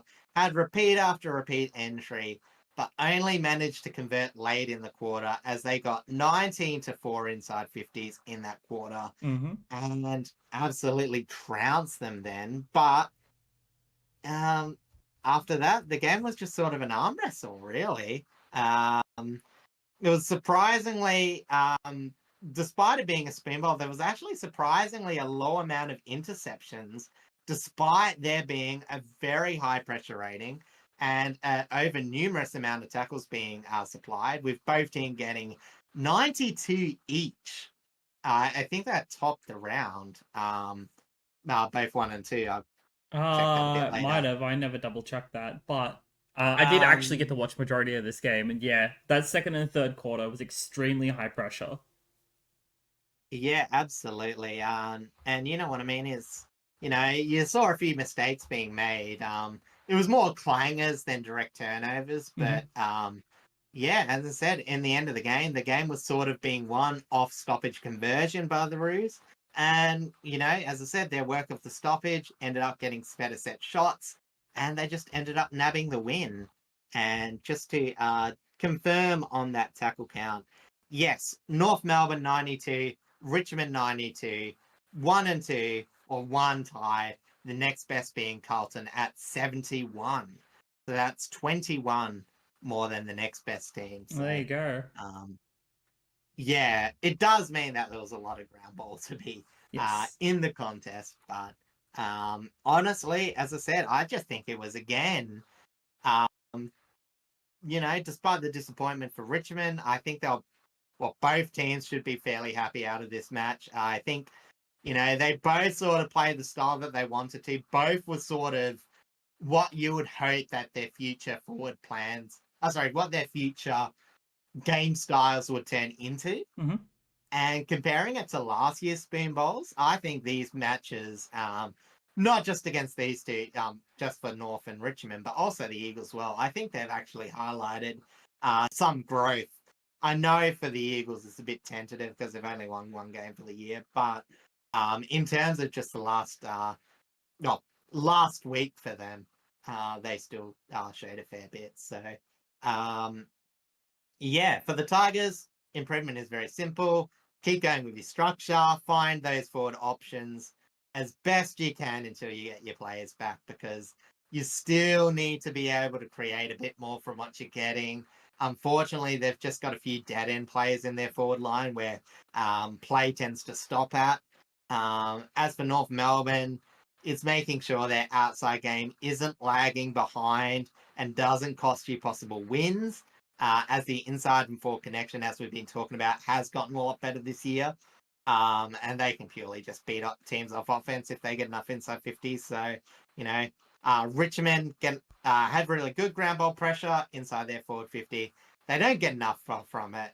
And North Melbourne, in a similar vein, do actually have some good users of halfback, but not enough wing connection to actually get the ball down. So, as I said, despite everything really being good in this game in terms of just overall outlook, what you want in these two teams in the spin bowl, I think those are the two main points that were sort of more open weaknesses for both teams. So Yeah, I agree. yeah, apart from that, I honestly, I think both teams would be fairly fine with that sort of level of performance. And as a neutral, it was surprisingly enjoyable.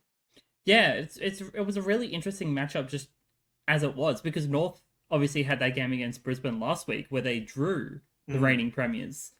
And whilst, and Richmond played an extremely close game against a gradually improving West Coast, which, as we see in this week's set of games, they did manage to get a victory. We'll talk about that very soon. But this is pretty much where I expected Richmond to be. Like, able to surprise kind of, higher rated teams, but very much go even against the teams that are developing alongside them.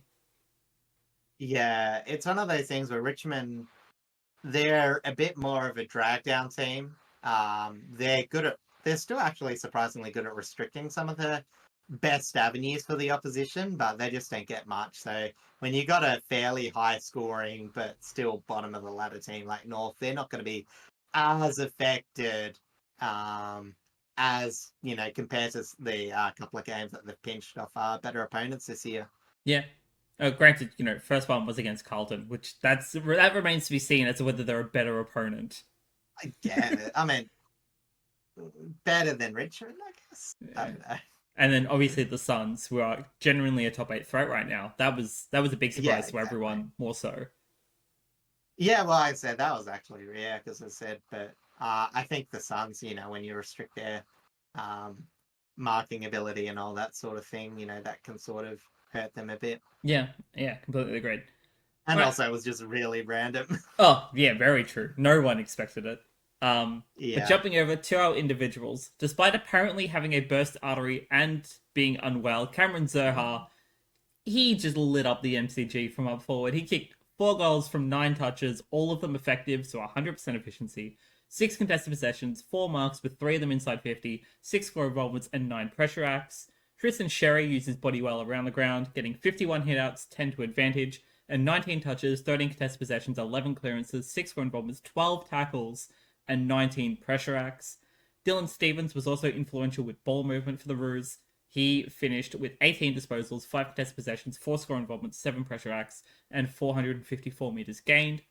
Jumping over to the Tigers, Toby Nankervis also used his body well. The ruck matchup between these two is always entertaining to watch because they play very, very similarly. Toby finished with 47 hitouts, also 10 to advantage, in 15 touches, 4 contested possessions, 5 marks, 3 clearances, 6 score involvements, 13 tackles, and 25 pressure acts. Sam Banks was impressive by hand and by foot, collecting 25 disposals, 4 marks, 5 inside 50s, a behind, 4 score involvements, 8 pressure acts, and 614 metres gained.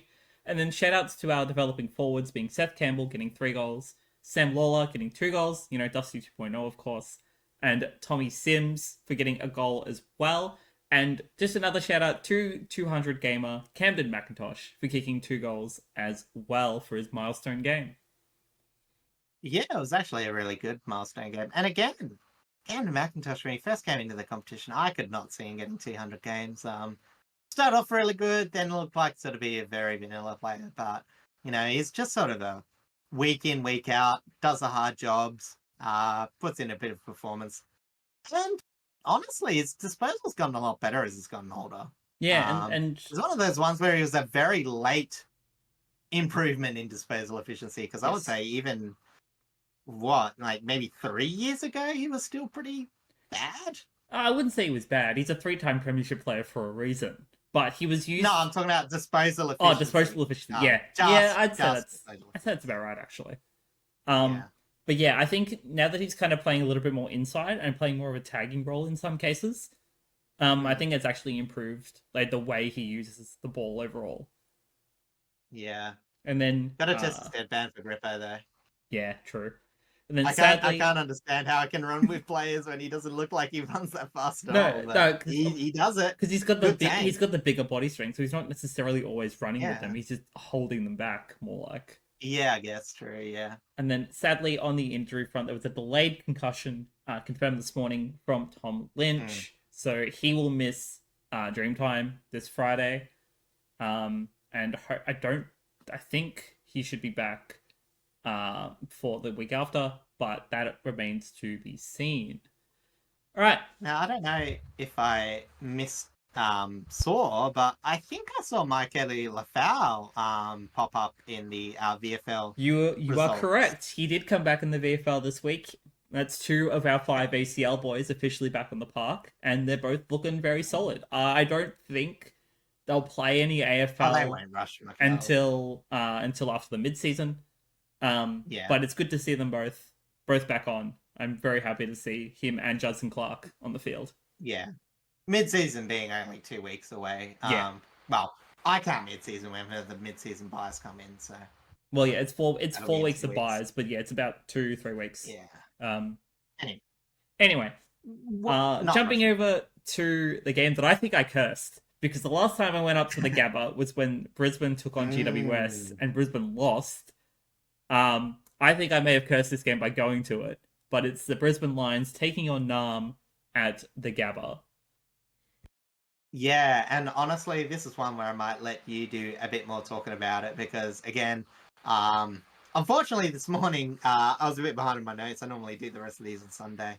Had to do a bit of chasing, so it's not a comprehensive look. I would have loved to see the highlights. I probably will after this, but from what I heard, and well, I watched a bit of the last quarter, so I got a feel of from the tone. We've talked a while about Brisbane often letting the game come to them a bit much and just appearing to be a bit less aggressive in establishing gameplay dominance compared to probably the back half of last year. And in these 2 weeks, it seems to have bitten them a bit because Naarm, of all teams, managed to put on an impressive display of offensive football, especially in the last quarter where they absolutely brutalized Brisbane with 13 shots to 3 when the game was there to be won. The final score, I remembered it this time, Blazy, 13-10, 88 to 14-15, 99 for Naarm. We know Brisbane can just rip it out teams from feasting off errors in their halfback line and turn that into quick and easy goals. They did that a tiny bit on Sunday, 7-6 from turnovers, but they were mainly from the back half as, amazingly, Brisbane only scored 2-4 from their forward half, and that's overall this game. But Melbourne, to their credit, that is the one part of the game that they defend really well. Yes. But this is still an overall concern for Brisbane because the last 2 weeks, 2-4 and 3-6 from forward half. And yeah, I just think that's concerning because the Lions, we know that they're not heavy on transition. So are we actually seeing a bit of a stall of their offense, Blazy? I think it's entirely probable. I will say that it was really good to see. I do actually have him in my notes, but it was really good to see Keegan Coleman come back after 14 months on the sidelines with his ACL. They had to be very careful with him, but it was really good to see him back on the park. He played really well. I do mention him a little bit later on. But in terms of Brisbane's overall efficiency with their offensive gameplay, I definitely think that teams are starting to learn how to nullify it a bit more, how to stop their forward entries and cause a little bit more chaos coming out of Brisbane's forward 50 pushing back into the midfield. Melbourne especially with their utilisation of Max Gawn, of course, has been a really big part of how they're doing that. And I think Clayton Oliver and Christian Petrarca have also stepped up their games massively again. They've finally found some solid form once more. As especially we've seen it a lot from Petrarca the past couple of weeks as well. That's really big into how Naarm have been able to take on some of these teams the past couple of weeks and actually really take the fight to them rather than having to take all of this onslaught as we saw them having to do not that long ago, actually, and Mm. finally have the game on their own terms. Yeah, absolutely. And, I'll talk about it in a little bit, but, absolutely what you said in terms of, you know, setting themselves up, limiting those opportunities. Just even in terms of the intercepts, you know, they still gave up more intercepts than they won. Brisbane conceding last year the least amount of intercepts, and interceptor differential, I think, was the highest in the league. But, Yes. as I said, that's not going to change about Brisbane. I think they're always going to have that in their DNA. They're going to score healthily off turnover. But if you can just restrict them in other areas, they're actually a bit more fallible. It only seems so unstoppable when you add it to all the other parts of the games. But when you strip one area, it does actually help in other areas as well. So I think that's where they've sort of been a bit caught on. And, for in terms of this, it was definitely, for Melbourne, restricting damage from transition as well as being responsible around stoppages. Yeah, that's right. So, yeah, big props to them. And just the final point for Naarm, they weren't as woeful in the territory battle as they have in the first few rounds. They did lose it in this game by over 100. By under 100. But it is a bit of a moot point considering they got 58 inside 50s and 33 scoring shots. So, their improvement in the clearance game is very noticeable. I think that they can be a threat in the back half of the year. But obviously that forward 50 is still not always going to fire.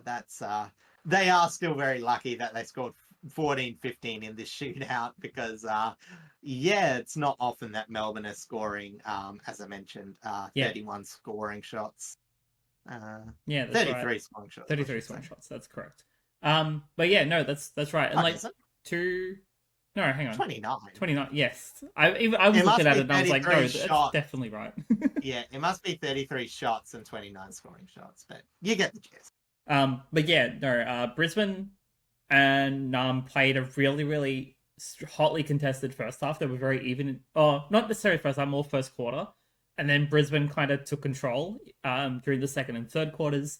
It wasn't until like kind of late into the third that Naarm really put the pressure back on them. And then that fourth quarter was just all them.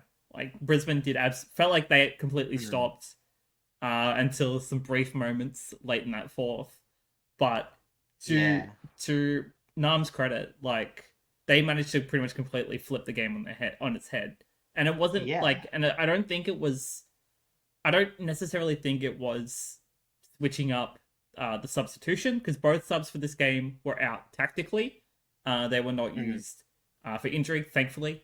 No one likes an injury, of course. But the fact that Max Gawn is able to just do everything, essentially, and it immediately changes how they play, is astounding. Like that's granted, that could be a captain thing because he's the captain, of course. He's got really strong leadership qualities, but just the way that he plays the game in general, and I've already spoken about this like for weeks now. There's a reason why he's 7-time, 8-time All-Australian. Yeah, and honestly, I would say best ruckman in the competition at the moment. As much as we've just yeah, of course, and as much as we've just seen a game earlier that day between two phenomenal ruckmen in Sherry and Nankervis, Max Gawn is doing this week in, week out against every team. Yeah, exactly, and a couple of good intercept marks, not just deep, a couple in the middle of the ground in that last quarter. Just keeping that press locked in, he was absolutely fantastic. Absolutely. Is there anything else you want to touch on before I keep going? No. I think that's good for that one. Sweet. All right, so jumping over to our individuals. Despite having a really shaky first quarter, Jake Melksham kicked truly from then on, slotting 4-1 from 11 disposals, 4 contested possessions, 7 marks with 4 of them inside 50, 8 score involvements, 3 tackles, and 9 pressure acts. Max Gawn, as I have already mentioned, had pretty much another day out in the ruck. I didn't know this until the game had already started, that Oscar McInerney was subbed out late. So I didn't realize that Max Gawn was only contending with Darcy Fort. which is why he had a day out. Premiership Rockman. True, Premiership Ruckman Darcy Fort, but we all know that the Big O is the number one Ruckman for Brisbane. Yeah, we know. But he finished with 46 hitouts, 8 to advantage, and 22 touches, 19 of them effective, equating to 86.4% efficiency, 15 contested possessions, 7 marks, 8 clearances, 7 score involvements, and 8 pressure acts. And then Jake Bowie was very influential in the Demons' defense, finishing with 22 disposals, 19 of them effective, equating to 86.4% efficiency, 12 contested possessions, 10 intercepts, 8 marks, 3 clearances, 5 score involvements, 11 pressure acts, and 12 ground ball gets. For Brisbane, Darcy Gardner became an unlikely forward target, kicking 4 goals from 13 touches, 12 of them effective, equating to 92.3% efficiency, 6 contested possessions, 4 marks, 7 score involvements, and 5 pressure acts. Co-captain Harris Andrews did his best to keep the defensive ball intact, but unfortunately, it's as we already know, Naarm came away with 4 points. But he did his best, getting 10 disposals, 7 of them effective, equating to 70% efficiency, 4 contested possessions, 5 intercepts, 3 marks, a behind. He tried to kick this goal from outside 50, by the way, but being a fullback defender, It's never going to happen, as you may think. 7 pressure acts, 11 1%ers, 10 spoils, and 100% time on ground. And then, as I mentioned before, shoutouts to Keaton Coleman for coming back after 14 months on the sidelines. He finished the game with 19 touches, 14 of them effective, equating to 73.7% efficiency, 6 intercepts, 6 marks, 2 inside 50s. The first one was a 50-plus meter barrel, out to deep inside 50. It was a hell of a kick. Love it, barrel. 11 pressure acts and 3 ground ball gets. And as I mentioned earlier, Oscar McInerney was subbed out with a late change with soreness. He should be back, hopefully, for this week's match. But, it's wasn't a fun time for Darcy Fort to match up against Max Gawn this week. Yeah, you never want to see general soreness on the battlefield, but it's still better than major injury. Yeah, absolutely. Especially for your number one ruckman, you never want to kind of take that risk. Yeah, exactly. All right, jumping over to our last match of the round. Out in the West, over at Optus Stadium, you and I visited Optus earlier in the week when the game was not on because it was a Tuesday or a Wednesday. Yes. I can't remember which. Wednesday, yeah. It was the Wednesday. There you go. Middle of the week, no games. What were we meant to do? Yeah. But it's Waalitj Marawar versus Euro-Yroke. Yeah, and, with the other bottom-feeding teams, registering wins this week, it was looking quite lonely for Waalitj. At the bottom of the ladder with 0 wins. Luckily for Waalitj Marawar, Euro-Yroke, despite it to be the worst of the two teams defensively today. No mean feat when we're talking about West Coast. But yeah, they made more damaging chains of attack, and they just didn't really have that much trouble against a very tepid Euro-Yroke outfit. The theme of the day for Euro was their actions just not mattering all that much at all. They had clearance, they had possession, they had marking, they had ground ball get wins, and nothing really came of them. Even with a solid 54 inside 50s, they only managed 12-8 for them. As the final score was 16-12, 108 to 12-8, 80 for Euro-Yroke. And yeah, their half backline was especially volatile. It's what probably killed them this week, as the combo of Sinclair and Nasiah Wanganeen-Millera got 11 turnovers and 11 clangers respectively. So that's 11 turnovers for Sinclair, 11 clangers for Nilwem, Neil Wanganeen. So yeah, Marshall, he was a beast around the ground, but the Eagles finally actually got more hitouts than their opponent. And they took advantage of that and won the stoppage points differential. Second time in a row this has happened, the only 2 times this season. And as I said, both teams' ball movement was a bit flaky. There were a high amount of turnovers all up, but the biggest difference was just a lot of the turnovers for Waalitj Marawar were in their forward half, as in the Eagles' forward half. So in very less dangerous areas. So they just mainly fuffed around with it. Whereas, as I mentioned before, a lot of Saints happened in their back half. So Waalitj, they haven't won a possession differential yet, but at least they can say they've had a 4 a 4-quarter solid effort where they did win enough contests and made the most of their opportunities without getting smashed at portions in the games like we have seen with a lot of, late fade outs and all that sort of stuff. It was actually a very consistent performance. And, I'm probably underselling how solid they actually were just because, it was quite a convincing victory. But yeah, as I said, they were just decent. They didn't look like world beaters, but that was only because the Saints looked so crap. But they honestly, pretty decent. Yeah, I mean, They didn't look like they were much worse than the next best team in the competition. So, it didn't feel like this was just a lucky out of the blue game. This did feel like a very designed win, and it's going to be a good one to represent McQualter's first win. Yeah, absolutely. And like we saw the Eagles last week against Richmond, and that we could see that they have started really developing a type of game style that they want to play, because it matched up fairly well against Richmond, even though Richmond when Richmond came out with the 4 points, right? So seeing as how we knew this development was going on, and we could see the kind of slow progress as we kind of talked about last week, the fact that West Coast were finally able to really kind of show the national stage what they've been working on, and the fact that, well, one, it was at home, which I think we all kind of figured out it was probably going to happen at home, their first win, but probably, yeah. The fact that it was against a team who have also been shown to really contend with like the top 8 teams as well is I think is very impressive. Like, we know St Kilda have a ton of issues, like, but St Kilda have also shown that they can really contend with the other top talent. But the fact that West Coast were able to take them down extremely convincingly is a huge credit to their development. And I think Oscar Allen and his leadership really played a big part in this week. Oh yeah, as I said, he just almost returned to business as usual in the forward line. Sort of gave. I'm not sure who was actually on him. Caminiti.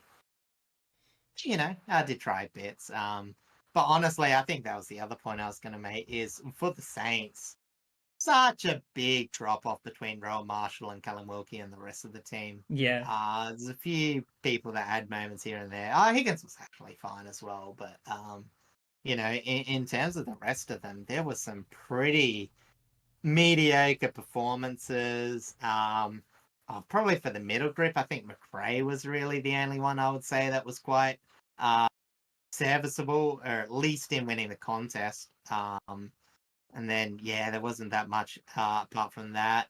But yeah, as I said, there were just a lot of West Coast players. Liam Ryan, too. I am really glad that he is having a solid season. And honestly, I know he's not going to be all Australian form, but you really got to actually put some respect on his name, because he is, from so much injury, from so much inconsistency, putting on a veterans year for a team missing veterans. Yeah, it's really interesting.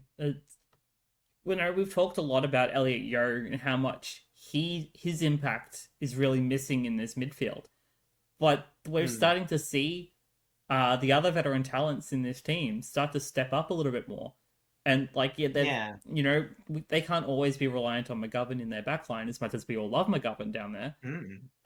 They've definitely been needing players like Liam Duggan, their co-captain, just for note, to really step up and have an impact. And he did. And pretty much all of their talent really stepped up this week. Yeah, exactly. And, who knows? Maybe they can keep McGovern in the McOven for one more week, because they did manage to get the win without him, which I don't think I had on my bingo card this year. I would have thought that there were easy beats when any game that McGovern doesn't play. So, again, bit of an indictment on St Kilda not being able to get it done. I mean, they did still score a lot. I know Jack Higgins got a few of his goals late, but he was still fairly threatening. As I said, there were just bits and pieces in West Coast defense that cohesed. Was Cohesive is a good cohesive word. enough. Yeah. I don't think it's an actual word though, cohesed. But anyway, yeah. So yeah, they just did enough. It was really good to see. Harry Edwards again, a bit maligned sometimes this year, been in and out. Had a fairly good game. Sandy Brock, I thought he was solid down back considering his age, and as I said, St Kilda are getting a few goals here and there, but like none of their forwards were overly that threatening, especially to the upper levels of the way that they can play. Kipper Sharman, Machido Owens, even more, yeah. Yeah, it's not a great look for them at the moment, but No. um, we'll talk a little bit more positively about the Eagles. So I'll jump over to my individuals, starting with Sandy Brock, as you had just mentioned. Actually, he was very important in defense, finishing with 11 disposals, 8 of them effective, equating to 72.7% efficiency, 6 contested possessions, 9 intercepts, 4 marks, with 3 of them being intercept marks, 4 1%ers, and 4 spoils. Harley Reid has finally started to show a lot more positive signs of progress in that midfield. He kicked 2-1 from 15 touches, 11 of them effective, equating to 73.3% efficiency. 12 contested possessions, 5 inside 50s, 4 clearances, 4 score involvements, 4 tackles, 24 pressure acts, 2 1%ers, and 8 ground ball gets. And then Matt Flynn is also progressing well into a dependable ruckman for this team, getting 30 hitouts with 7 to advantage, and a goal from 17 disposals, 12 of them effective, equating to 70.6% efficiency. 11 contested possessions, 4 intercepts, 5 marks, 5 clearances, 6 score involvements, 8 pressure acts, and 3 1%ers. Over to St Kilda, they only had a couple of players that were kind of stood out. One of them being Jack Steele, their captain. He was a pressure machine this week, collecting 16 touches, 12 of them effective, equating to 75% efficiency, 7 contested possessions, 4 inside 50s, 5 clearances, 14 tackles, and 31 pressure acts. And then Jack McRae, as you had mentioned before, he was still immensely important to this midfield, being their primary link-up player, of course, finishing with 27 disposals, 13 contested possessions, 7 inside 50s, 8 clearances, 4 score involvements, 9 pressure acts, 11 ground ball gets, and 433 meters gained. Although he did pull up really sore at the end of the game due to a knee in the back, I think late in the third, maybe. So his efficiency in that fourth quarter wasn't as high, and maybe they could have gotten a higher score because of it. But credit to West Coast for getting their first win on the board and showing the world that they've been really back on that development grind and getting some good reward for it.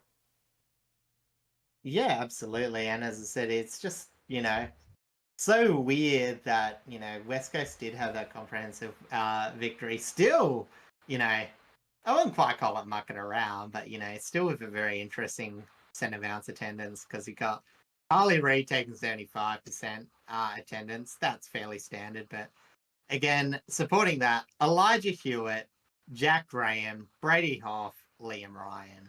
It's just, Tyler Brockman also getting 22% centre bounce attendance. Yes. And you know what I mean? They pushed Tim Kelly on the outside.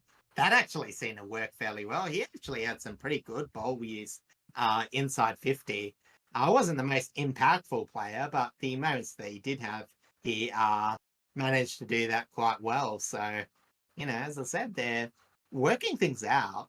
It did seem like a lot of random bits and pieces just not gluing together earlier in the year, but I will give a bit of credit to McQualter. I am seeing some of the payoff from that tinkering in these sorts of games, so hopefully that can continue. Yeah.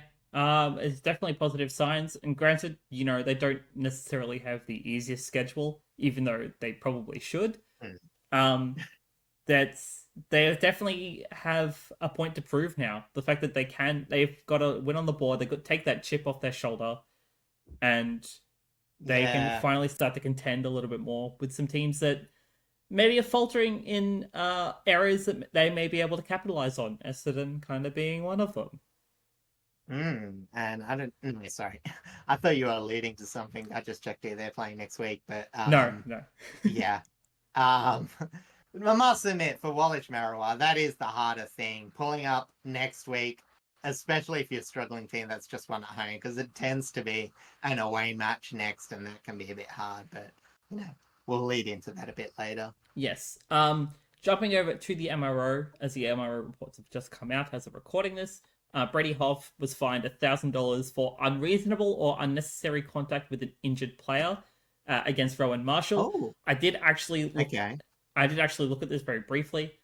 So essentially, Marshall is kind of carrying his shoulder, indicating an injury, and Brady Hough kind of knocks into him on on pretty much on purpose. So that's why. Nick rewatching flashbacks. Yeah, per chance. And jumping quickly up to the Brisbane and Naarm game, Clayton Oliver was fined $1,000 for, you guessed it, we were hoping you'd get away with it with none this week, but there was one contact with an umpire. Oh no, Blazy. Can't believe it. They've cracked down on it, but it's always one. It has to be Clayton too, doesn't it? Yeah, it's always got to be Clary. And just on the final note, we're going to jump back up to Friday night's game, where Cooper Lord for Carlton has won this week's Rising Star. For that game, he finished with 19 disposals, 12 effective, equating to 63.2% efficiency, 69% time on ground, 400 meters gained, 3 contested possessions, 4 marks, 5 inside 50s, 4 score involvements, 3 tackles, 12 pressure acts, 3 ground ball gets. Yeah, I must admit, I'm not sure if I just got really bored in this game or we are like getting to the point where we're getting a bit of what do you call them? A body of effort Rising Stars nominations, because I did not remember his game at all. But I mean, there wasn't really all that many players that stood out this week, to be fair. I would have maybe given it to a West Coast player, but I don't know what their age brackets kind of are at the moment in terms. Yeah, exactly.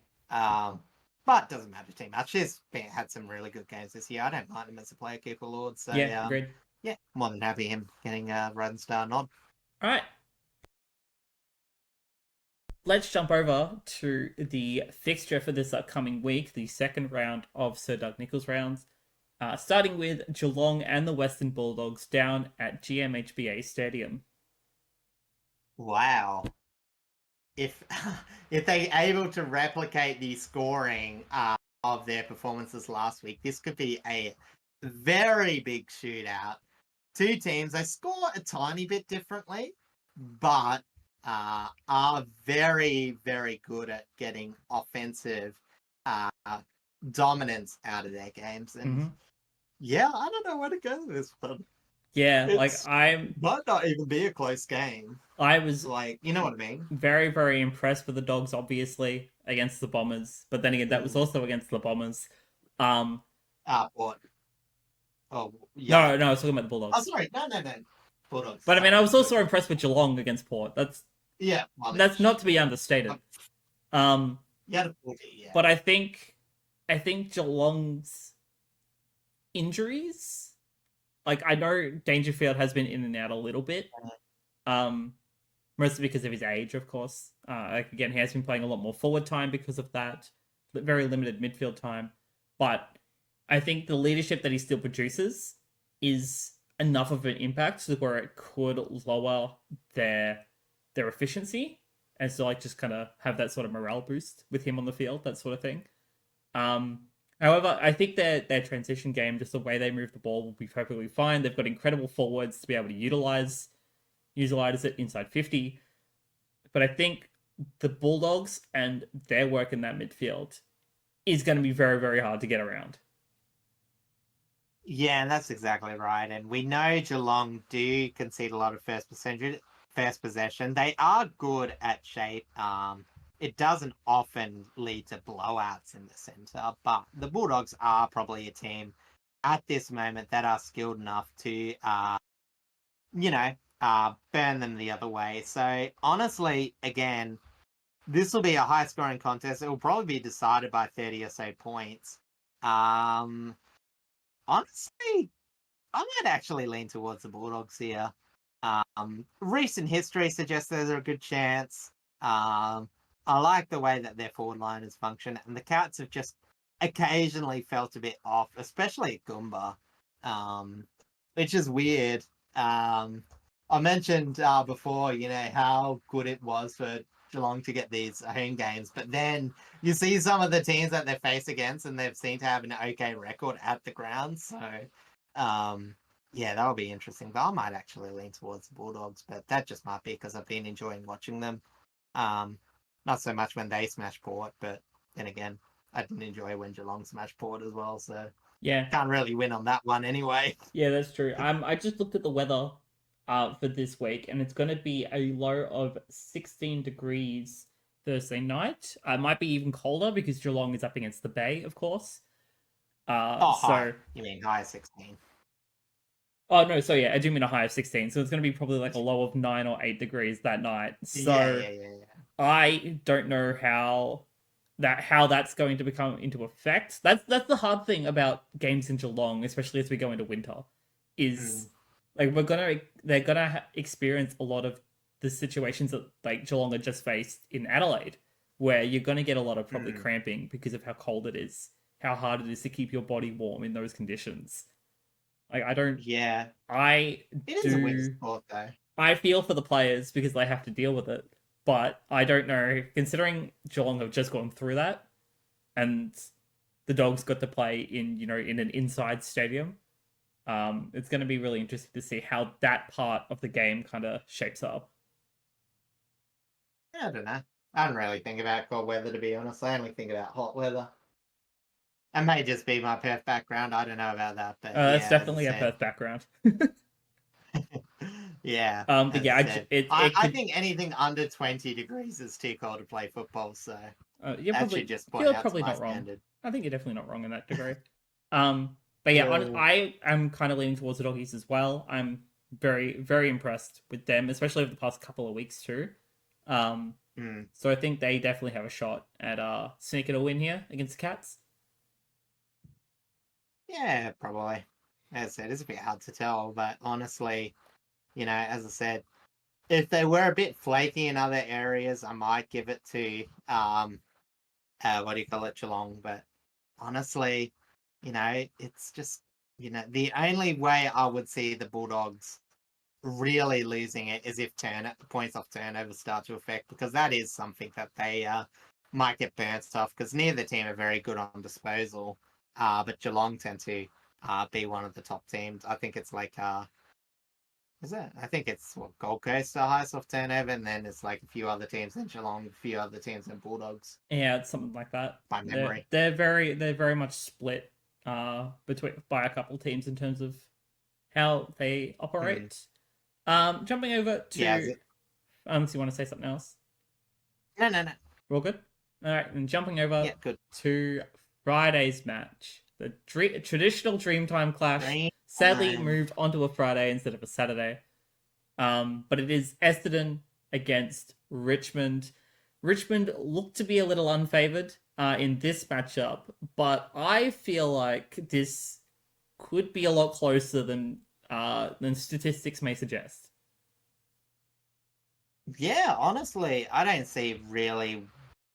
I think it's a guess when you lose against North Melbourne. People don't see the bigger picture. I mean, most people wouldn't watch the Spoon Bowl.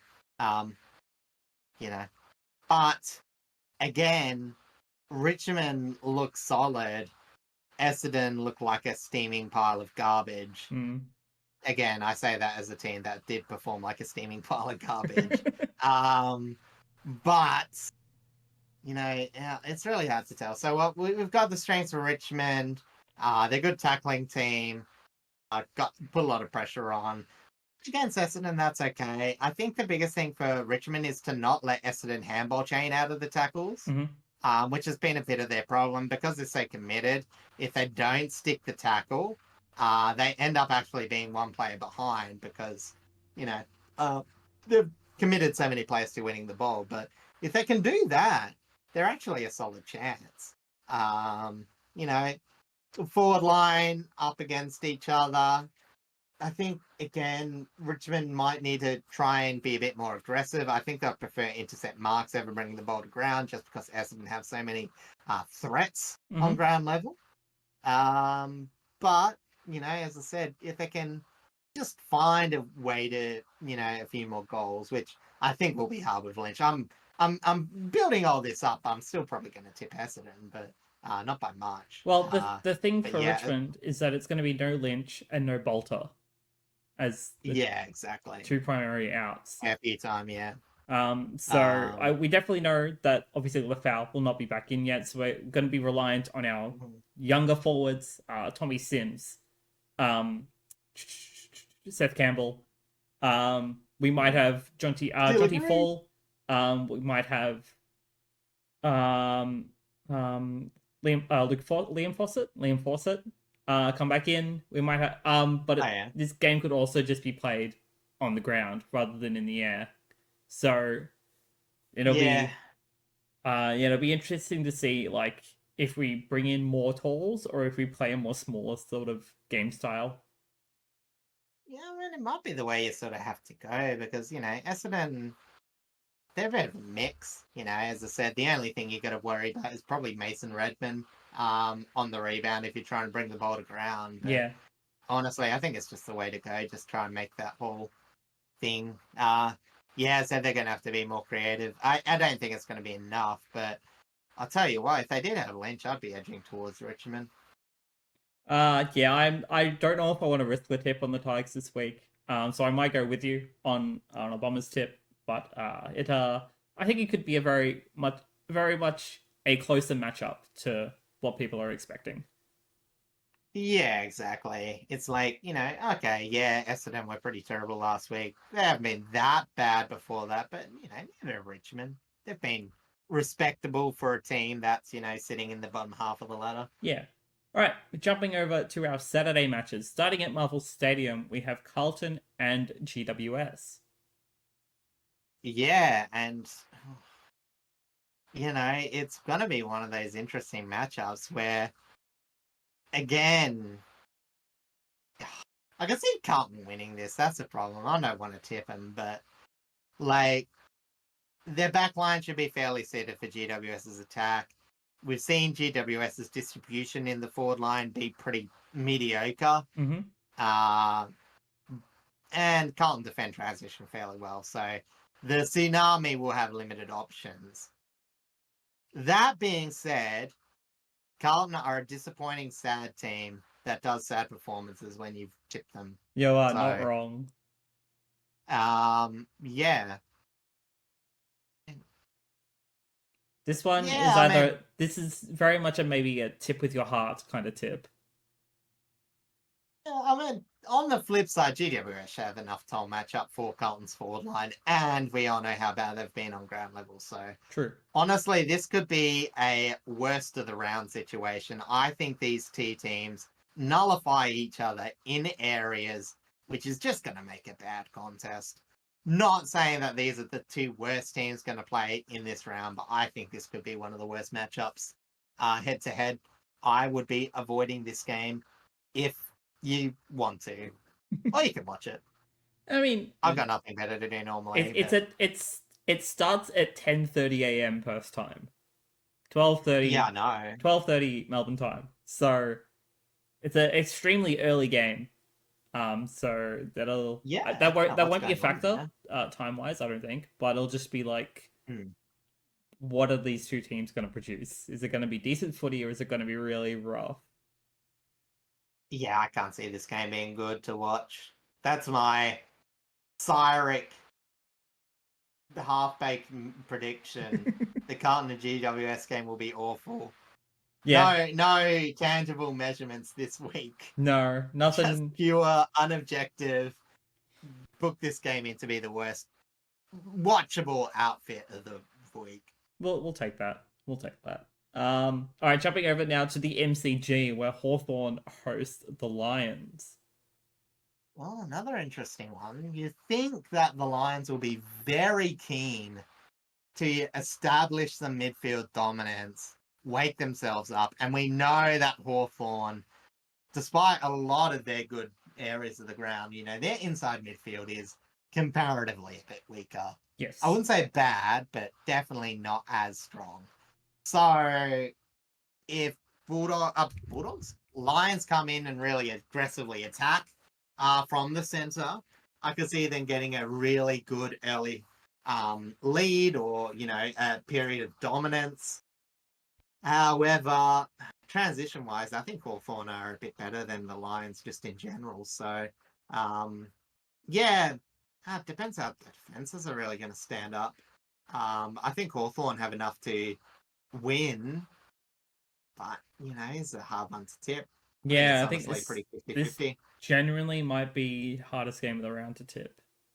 Because I think the teams are so much more even compared to everything else, Yeah, really. unless you want to like consider the complete Oh, unevenness of apart from like performance of maybe Walayalup and Yartapuulti. oh yeah, that too. But also like Cats and Dogs is also a really hard match Okay, as well. yeah. But But they're like the good tips where it's like, oh, you might get a decent contest. You hope that, you watch a good game, you either get a winner or loser. Whereas I said, yeah, Walayalup and Yartapuulti, you'll just be made to look dumb either way. yeah, pretty much. Honestly, both teams coming off of a loss as well, so they're both gonna they both want to bounce back. Yeah. So it's yeah, I think the midfield battle is going to be what turns it because both teams match up fairly well defensively. Brisbane, I think, have a better forward line and a better offense. But I think for Hawthorn, it will also depend on how Cal Shadir is shaping up, whether he's able to play out a full game, or if he still needs another week to really get back and settle into that. But otherwise, this is going to be pretty much a midfield battle. I'm back in Hawthorn just because at home, the more roundedness of their. I know it's going to be weird, but like the more roundedness of their midfielders producing direct scores might push them over the edge. Yeah, I don't think their forward lines will get, I think you're right. Like in terms of overall, I think, you might see of conventional forward line play, like, maybe Brisbane getting 6 or 7 goals, Hawthorn getting 4 or 5. But then in terms of other areas to score goals, I think Hawthorn might edge out.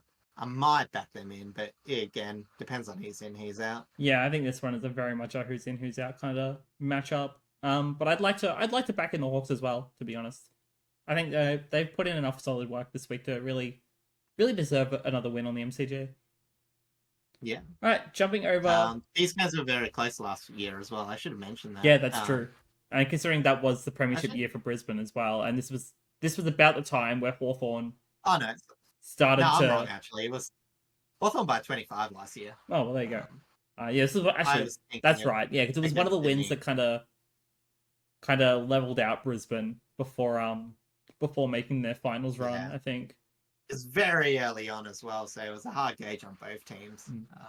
Yeah. All right. So the reason that the Carlton Giants game is so early in the day is because we're jumping back over to Marvel Stadium for North Melbourne and Collingwood.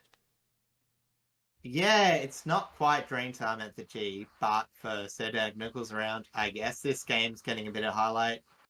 Honestly, maybe it's also to put a bit more attention on Yartapuulti versus Walayalup, to indigenously proud teams. But here to talk about this game. And honestly, it was an absolute weird game last year with Collingwood get that extremely big comeback. That's right. That did happen with this game.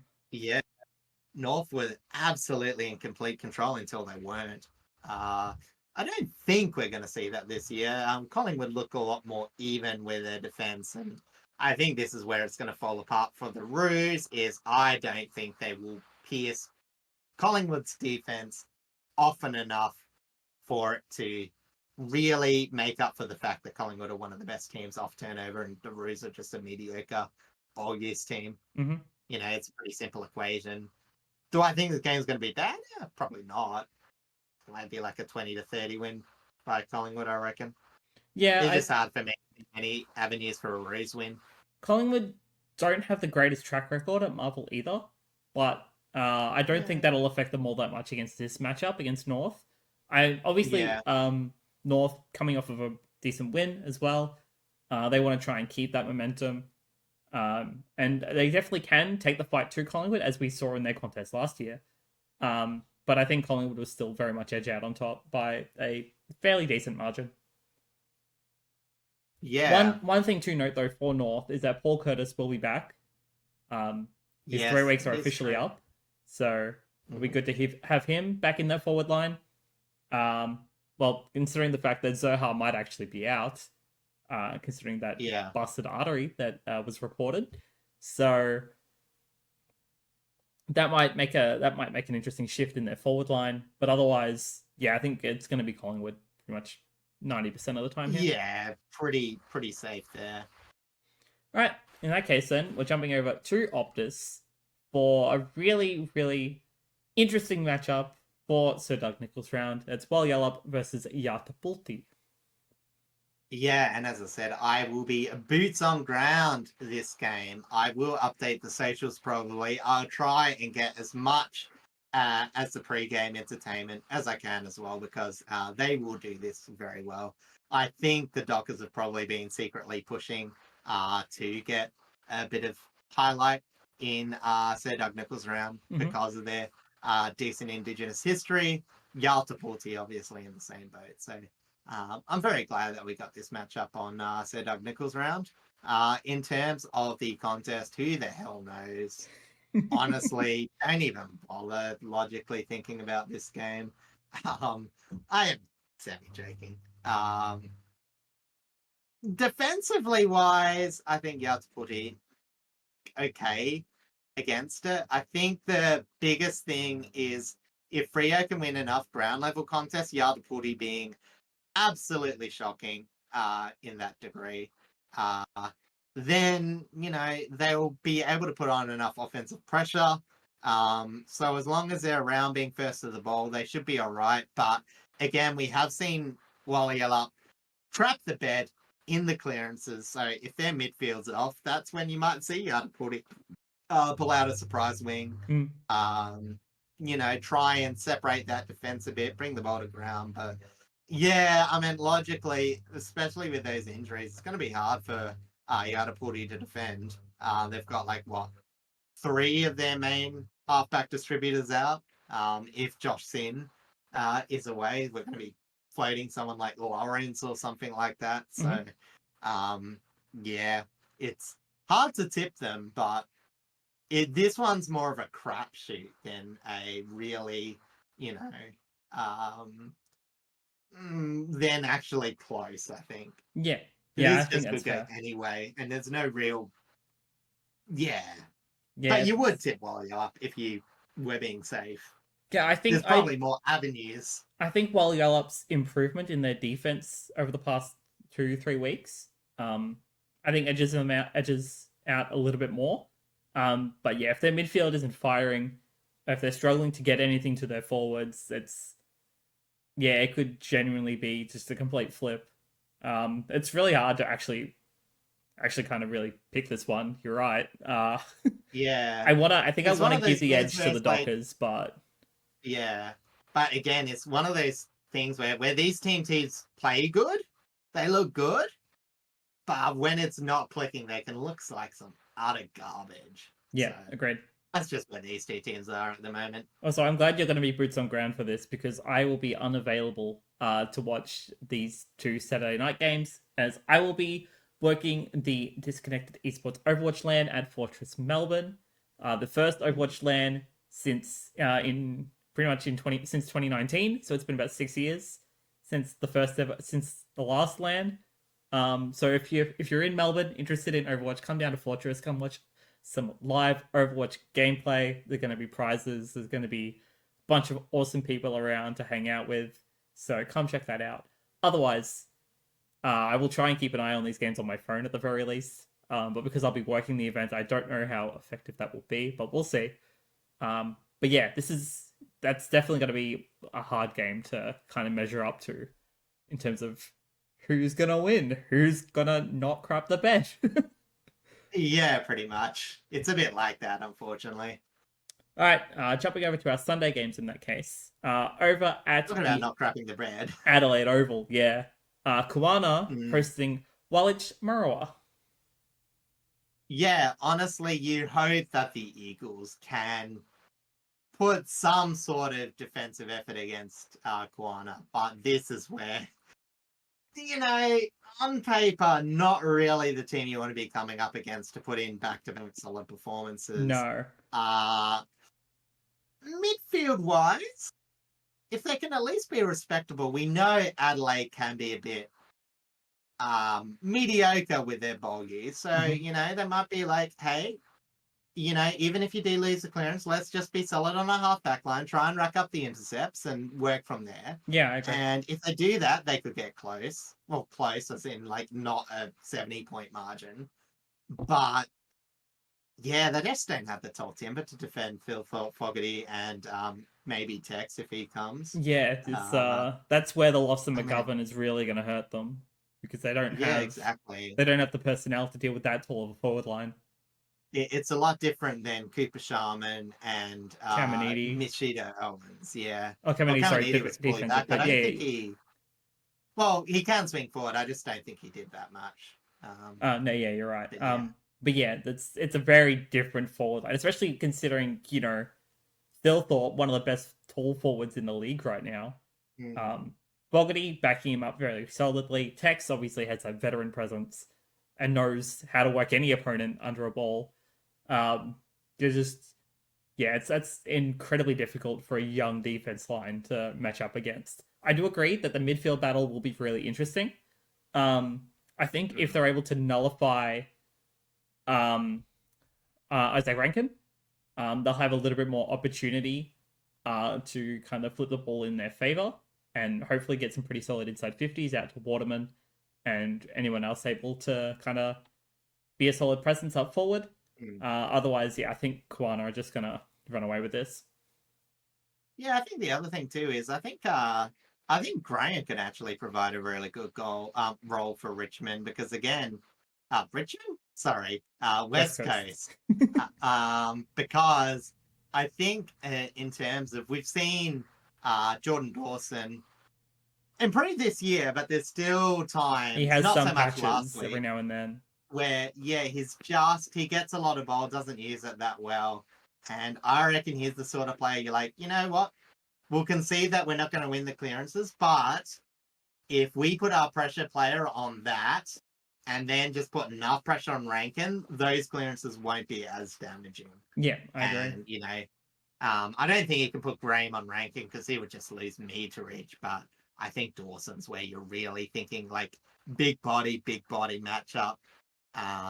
Not a hard tag, just run with, and you'll find that, with the contest head to head, you'll probably put like Harley Reid on Rankin just to get that bit of excitement going in him, I reckon, make that the offensive base one. Yeah, I was thinking either that or maybe you put Brady Hoff on him.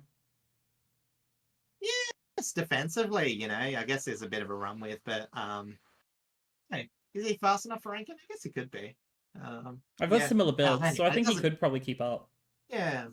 But either way, you get the idea. It's, you still want to be offensively minded. You don't want to like completely lose the clearances, but you can shape it in a way where, if they can get enough from their clearances, even if they lose the direct number of clearances, they might actually find a bit more damage. And we know that their forward line is actually doing okay comparatively. So yeah, there's avenues, but I really just want the Eagles to try as much not to get blown away because I don't think they're really much of a chance. Yeah, I agree. I think the Crows are just gonna have free roam. Well, we wouldn't necessarily say free roam, but like I think they're gonna win pretty convincingly, compared to some of the other matches this week. Jumping over to a match that could be very 50-50, depends on which team kind of shows up, is Naarm versus the Sydney Swans at the MCG. I want to tip Naarm. I know I didn't give Sydney enough respect last week and it came back to bite me, but when you think about the strengths of these two teams, I reckon Naarm is a lot better off because defensively wise, pure back sit, absolutely fantastic. In terms of defending transition, pretty decent Naarm. In terms of Sydney, in terms of scoring profile, Naarm really only score off turnover, and yet Sydney are the worst disposal team in the competition at the moment. So when you look at those, both clangers and turnovers, I should say, you got to give Melbourne Naarm some respect. I reckon. I would back him in here, not confidently, Yeah, but I'm kind no, of sitting in the same kind of perspective, especially after how they played against Brisbane. It's yeah, I think all around the ground it's going to be an interesting matchup. Like obviously Brody Grundy and Max Gawn, going to be very interesting. mm, That's always been a very interesting matchup. Um, I think James Jordan will either tag Petrarca mm, or Oliver. Probably more Oliver, I think, because Oliver's speed and his ball transition has been really good the past couple of weeks. Um, but that'll be the probably more interesting side of this game. The other interesting side will be kind of the forward and defensive matchups. Like who does Stephen May yeah. kind of bounce off of? Who is like Oh, is Cozzy Pickett and Jake Melksham going to be able to step up again this week? Like those sorts of yeah. matchups. I was actually thinking the opposite. I was like, how are you gonna? Because a lot of Melbourne's tinkerings are more offensively based, as you mentioned, with Mm. Kasaya and Petrarca. And I was thinking, with Sydney's midfield again pushing up so heavily, do you actually want to commit one of those to the forward line? Again, probably Cozzy, to have a more defensive run with player, even if it's not a direct tag, just a responsibility target. Well, yeah, that's the Because other that's what interesting Melbourne thing would look because at. Like maybe a well, Trent Rivers. the interesting thing is that not Melbourne, Sydney aren't going to have much of a forward line because again they just lost to Marty Hmm. again. So, Yeah. like, Stephen May might actually have a lot more free roam than we think, and he like all of like Nam's defense might actually be able to push a little bit more into the midfield and nullify more of that attacking midfield that Sydney currently have because it's their only option. Yeah. Well, not so much attacking, but you know what I mean. Like make more of a press and prevent. You know what I mean. Like transition moments for Yeah. Sydney, I think. Uh, but yeah, no, it's Although gonna be. I I just don't know if Sydney are actually getting anyone back this week. So true. I don't know. I think they might be getting McInerney back McInerney McDonald yeah, yes. back sometime. So But that again, could be a factor, but I don't yeah, really I'm not see it 100 being percent major. sure. Yeah. No, it's a pretty good target. Yeah, that's true. He has proven to be very effective at times. Although I think Nam should probably edge this one out. I'm definitely I as much as they I haven't really wanted to give him my tip past couple of weeks. I think this week they've proved it. Hmm. They've proved that they can be worth it. So I might Yeah. put some faith into them. I know, I've got that out of nowhere. Logan McDonald's still TBC. Oh, Um, there you go. Melican isn't back till round 12. They might get Robbie Fox back. Um, Which they might isn't get Robbie Fox. which isn't much. I mean, he's been Oh, and serviceable, Callum but Mills. Callum Mills. Mills is also a veteran who's pushing his Not luck to some much to do degree. with the forward line. Yeah, Yeah, exactly. yeah. Anyway. But yeah, Um, I think we're both leaning yeah. towards Naarm in this one. So let's jump over to our last one for the week. Over at Marvel Stadium, across the other side of the city, it's Euro-Yroke versus the Gold Coast Suns. Man, they gotta be better than last week. You ought to At the hope. very least.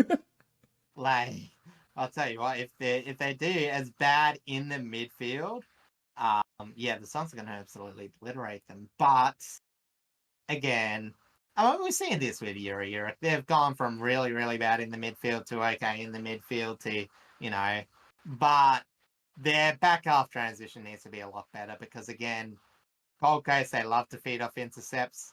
They ruck so many Mm-hmm. against opponents. So if they did have Nisai, Wangani, Malira, and Sinclair playing as, I won't say badly, but as blasé as they did, they are really going to get hurt. But I think even in a standard game, Suns just get too much on turnover. Yeah, I think so. That's really as simple as that, real. Yeah, I think as much as the Suns and Marvel Stadium don't really align all that well, St Yeah. Kilda just haven't shown enough to really put enough faith into them this like the past couple of Yeah. weeks. So and the I think Suns, ground level Suns are top might four be right where now. they get a few. Suns Yeah. are top four right now, and they've been playing some very impressive footy. However, Yeah. it's going to be cold. and they've just come from playing up in Darwin 2 weeks in a row. Do I think it's going to make a major difference? No. No. But I think it could still affect them in like, the hamstring cramping kind of way that has been affecting a couple of teams. Yeah. I mean, I still remember that snowball. I don't know if you remember it, but the forecasted snow game actually fell a bit between Hawthorn and GWS. Was that up in Canberra? And GWS. Or was that I in think so, Tassie? yeah. I know it snowed somewhere. I think it was the one in Canberra. Canberra. Yeah. And yeah, GWS just didn't look like they wanted to be there. I don't blame them. I'll be like that. Yeah, that's the downside to us, loving a sport that's played predominantly in winter. Yeah. As I said, yeah, a lot of the sports I like to play I don't watch, and a lot of the sports I watch I don't like to play. It's weird. Yeah, it's such an interesting kind of flip, isn't it? Yeah. But yeah, in terms of this matchup, we both expect the Optus to win. Yeah, absolutely. In that case, that does it for this week. I don't think there is anything else we really need to touch on. I will hopefully be back to streaming throughout this week, although it's going to be a little bit sporadic. I've got a couple of things on this week that I need to kind of balance, but that'll all be updated, of course, on my socials. Keep an eye out on this week's socials post for the podcast, because I recorded it from a very special location, that being the Gabba, because that's where I was, of course. So keep an eye on that if you want to see a little behind the scenes action on that regard. Keep in mind, I recorded it before I even knew how much West Coast were beating St Kilda, so I don't mention that, but that's...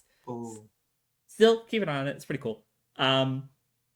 Otherwise, that does it for us, I believe. So thank you all so much for coming to hang out, coming to chat, coming to listen. Please like and subscribe, as always, to keep up with the podcast we release every week at 1 p.m. AEST on Wednesdays, 11 a.m. Perth time, 3 p.m. New Zealand time, 12:30 Adelaide time.